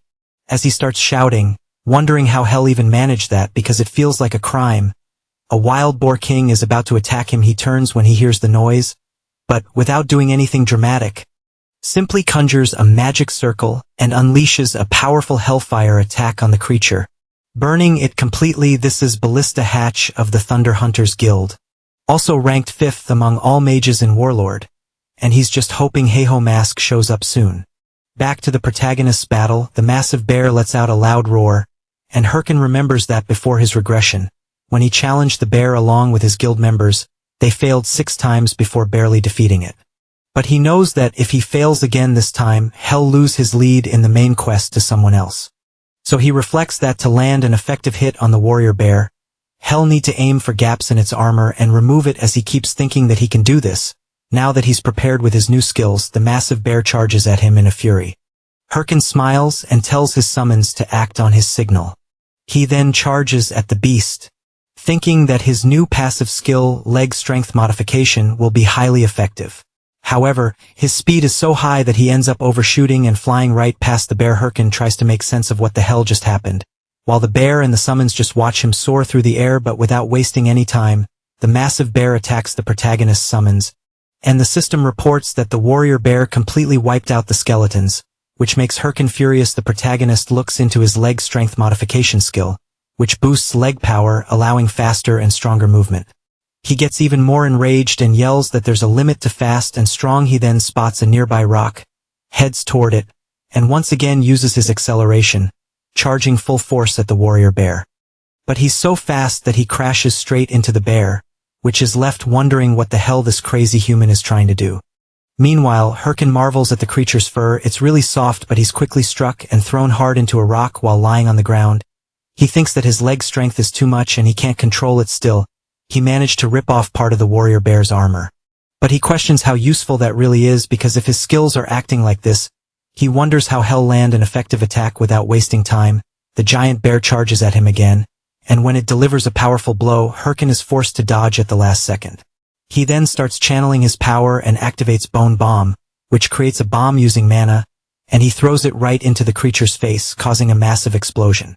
However, it only enrages the bear even more. Herkin starts to panic, thinking this is way too hard and that ever since it came to this, he might have to give up on direct attacks, so he uses his mana to restore and summon his skeletal warriors again. He then states that he has no choice but to fight like a proper necromancer, but he quickly notices the strong distrust in his little summons' faces. So he shouts that this time he'll do it properly. Next, he summons his golem, which immediately appears and attacks the massive warrior bear. The bear doesn't stand still. It strikes the golem with its powerful attack. Herkin smiles, thinking he still has one last card up his sleeve. He then uses the hardened skill on the golem. Making it more durable with that, he snaps his fingers and orders his summons to attack. They quickly charge at the bear, whose sword is being held back by the golem. The skeletal warriors manage to land their hits, but this only serves to make the creature even angrier. However, Herkin makes it clear the bear shouldn't be mad yet. There's still one big attack left. He then yells for his skeletal mage to finish it off, but both he and the warrior bear get caught in the flames of the skeleton mage's attack. Herkin can't believe he got hit too, so he turns furiously and shouts, calling his summon an idiot and saying it was supposed to wait until he got out of the way. At that moment, the warrior bear lets out a massive roar, and the system reports that the creature used its battlecry skill, allowing it to recover 50 of the damage taken, and it quickly charges at the protagonist, who's still distracted by his summon. Herkin takes a deep breath, turns around laughing, and declares that he doesn't care about strategy. Brute force and numbers are always the best option. Then he throws multiple bone bombs at the bear, causing an overwhelming explosion visible from far away. The summons can't believe what their master is doing, but he doesn't care and continues bombing the warrior bear nonstop. Time passes on top of the fallen creature. The system reports that he defeated the warrior bear and that the protagonist's experience increased. He also received 100 for gold. Thus, the NPC Wang's judgment quest was completed. Herkin looks at his trembling hand and thinks that the warrior bear was the one his entire guild struggled against before his regression. He then clenches his fist tightly, thinking that now he managed to defeat it alone, and that means he wasn't wrong after all. So he walks over to his summons and tells them they did a great job, and that now he can return to the NPC guard and proceed with the next quest. And, striking a ridiculous pose, he shouts that the extermination of the warrior bear is complete. But when he sees his summons talking among themselves, saying that he did it without fighting properly, Herkin goes absolutely nuts and yells at them to shut up. Meanwhile, at the tavern in the western base of Bocus, while a few warriors are laughing, the mage Ballista is sitting alone in the corner. He takes a deep breath and, on the verge of losing his sanity, thinks about how he still hasn't found Haho Mask. He also reflects that he's been combing the mountains for days, and the guy is nowhere to be found. To make things worse, Haho Mask's video has gone viral, which means the Bocus Mountains will probably be crowded soon, making his mission even harder. He starts banging his head on the table, and concludes that if he returns without the protagonist, Lady Syl will kill him. He then questions whether it's not a bit absurd for his lady to ask him to search an entire mountain alone looking for one man. The mage gets frustrated and curses the Thunder Hunters Guild, not noticing his watch making noise. Then he realizes he's in a call with Syl.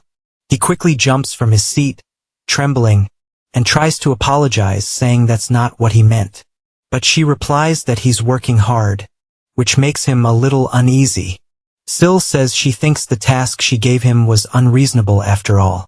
He's searching an entire mountain on his own, and that she understands how hard it must be even for him. The mage is stunned by her words. He starts laughing, saying he's fine, that it's no problem at all, and asks if he can get back to the mission. Syl then tells him that she sent Hahue to help out of nowhere. An explosion goes off in the tavern, blasting a hole in the wall. As Hatch turns around startled, Syl makes it clear that the two will work together to find Haho Mask. Someone walks through the hole and yells at the mage, calling him an idiot. It's none other than the Princess of Thunder, Hahue of the Thunder Hunters Guild, who's furious, and tells Hatch that it's his fault she had to come all the way there. Hatch is stunned, thinking she's one of the people who hate him. He screams that he hates this rotten world. Later, someone from above comments that Bolka seems to be getting pretty crowded, and that even a village has formed. It's the protagonist, who also mentions that most players have probably realized this is now the main search area. He then takes off at full speed, leaping from tree to tree, thinking he has to hurry and reach NPC Woong until he sees three guys coming his way, and upon closer look, notices their clothes resemble those of the three guys he saw earlier. So he wonders if they're there to get revenge for their friends. He closes his eyes, and tells them to attack already because he doesn't have time, but he doesn't realize they run right past him without paying any attention. He turns around, confused, trying to understand. They just shout for help. Herkin is puzzled, saying he didn't do anything, but doesn't notice something approaching in a blink. The three guys are brutally attacked, and Herkin's face gets scratched in the process. He turns to see what's going on, and sees two people. It's MANHWA, the Princess of Thunder, and the Mage Hatch. Upon noticing the emblem on their clothes, Herkin realizes they're members of the Thunder Hunters Guild, but he's quickly startled by a sword pointed straight at him. MANHWA demands to know if he's the guy called MANHWA Mask from the videos. Herkin recalls that MANHWA is the second in command of the Thunder Hunters, and also a fanatic who would crawl through hell if Syl ordered it. And the other one is the level 3 mage of the Thunder Hunters, nicknamed Ballista, a genius mage who never lets a target escape. He also remembers that, before his regression, they were the biggest threats, and he never imagined he'd run into them here. However, he reflects that, seeing as they're looking for MANHWA Mask, they're probably there for guild recruitment, but he'd love to kill them all, even though he knows that's impossible right now. So he climbs down from the tree, and asks if they're really looking for MANHWA Mask. He plays dumb and acts like a fool, asking who that person even is. While putting on a ridiculous act, he laughs internally, thinking hell just keep playing dumb since they won't be able to do anything without proof. But MANHWA suddenly approaches him with a sinister look and yells that he's lying. The Thunder Princess' gaze grows even more terrifying, as she explains that there's no way someone could cross the Bulkus Mountains without hearing about MANHWA Mask. Especially since that idiot's video hit 20 million views. She emphasizes that the hood the protagonist is wearing reminds her very much of MANHWA Mask, which is why she really wants to know if he's the one they're after. Herkin gets nervous, realizing she's very sharp. The mage steps in and tells them to stop, saying that's not the issue right now. He then points at the Thunder Princess' forehead and yells that the problem is her. He starts ranting that she destroyed the inn, killed people just because she thought they were suspicious, and now he wants to know how she plans to fix all this, since everyone knows their guild and they won't even be able to deny it. Hatch starts shouting even louder, demanding that she apologize quickly before the guild's reputation takes a hit because of her. MANHWA also gets flustered and yells back, asking why the hell she should have to apologize. Herkin watches, stunned, wondering if they've always been like this. Eventually, MANHWA, visibly annoyed, mutters an apology. Hatch watches her walk off and asks what kind of dumb behavior that was. He then turns to the protagonist, apologizes for his partner, and wishes him a good game. But as Herkin sighs in relief, thinking he narrowly avoided trouble, he fails to notice someone rushing at him when he sees a fist flying straight at his face. He's terrified, and before he can react, he's punched by the Thunder Princess and slammed into a rock. Hatch loses it, grabs MANHWA, and screams, demanding to know why the hell she hit someone again. Did he call her a mad dog? Or has she actually gone crazy? She replies that she thought the protagonist would at least dodge her punch. Herkin wants to know if they really just assaulted an innocent user who had his guard down. So he calls them out then, putting on glasses, he announces that he's formally filing a complaint against the Thunder Hunters Guild. He opens the forum window and explains that first, he'll post it on the official forums to make it public, and the title will be, Thunder Hunters is a cruel guild that massacres newbies. The mage panics and quickly apologizes, saying they'll compensate him, and begging him to just forget about it if possible. So Hatch hands the protagonist a handful of gold coins, and Herkin comments that since the mage is offering 1,000 gold coins as a gesture of sincerity, hell let it go. Hatch breathes a sigh of relief, and thanks him. He then grabs Howie's arm and while dragging her away, yells that he can't stand her. Herkin knows what he just did is pathetic, but for now, it's the best option because he's fully aware that provoking them carelessly would be a disaster. That's why he knows he just needs to endure this a little longer. As they walk away, Hatch asks why the hell she causes problems every single time, and if she doesn't realize image management is vital for a major guild. Slightly confused, Howie wonders if people don't instinctively dodge when attacked. Hatch asks if she's seriously trying to say it's his fault for not dodging her punch. She replies that it's not that, it's just that guy. He looked like he was just annoyed seeing the attack coming his way, almost as if he thought he had no choice but to take the hit. Hatch says he's begging her, and asks if she can just be quiet. She tells him to shut up and calls him a loser. Meanwhile, the protagonist returns to NPC Woong's house and hands over a piece of the warrior bear's armor. Woong comments that this was expected, and that something is definitely going on. He thanks the protagonist once again, and emphasizes that if it weren't for him, there would have been many casualties. However, he wants to know if he's okay. Since he sees him trembling, Hirkin replies that he's fine, but is thinking that the NPC needs to hurry up and move on, because if there's any delay, the top 30 guilds will catch up with that. The NPC grabs a chest and places it on the table. As he opens it, he asks the protagonist to pick just one.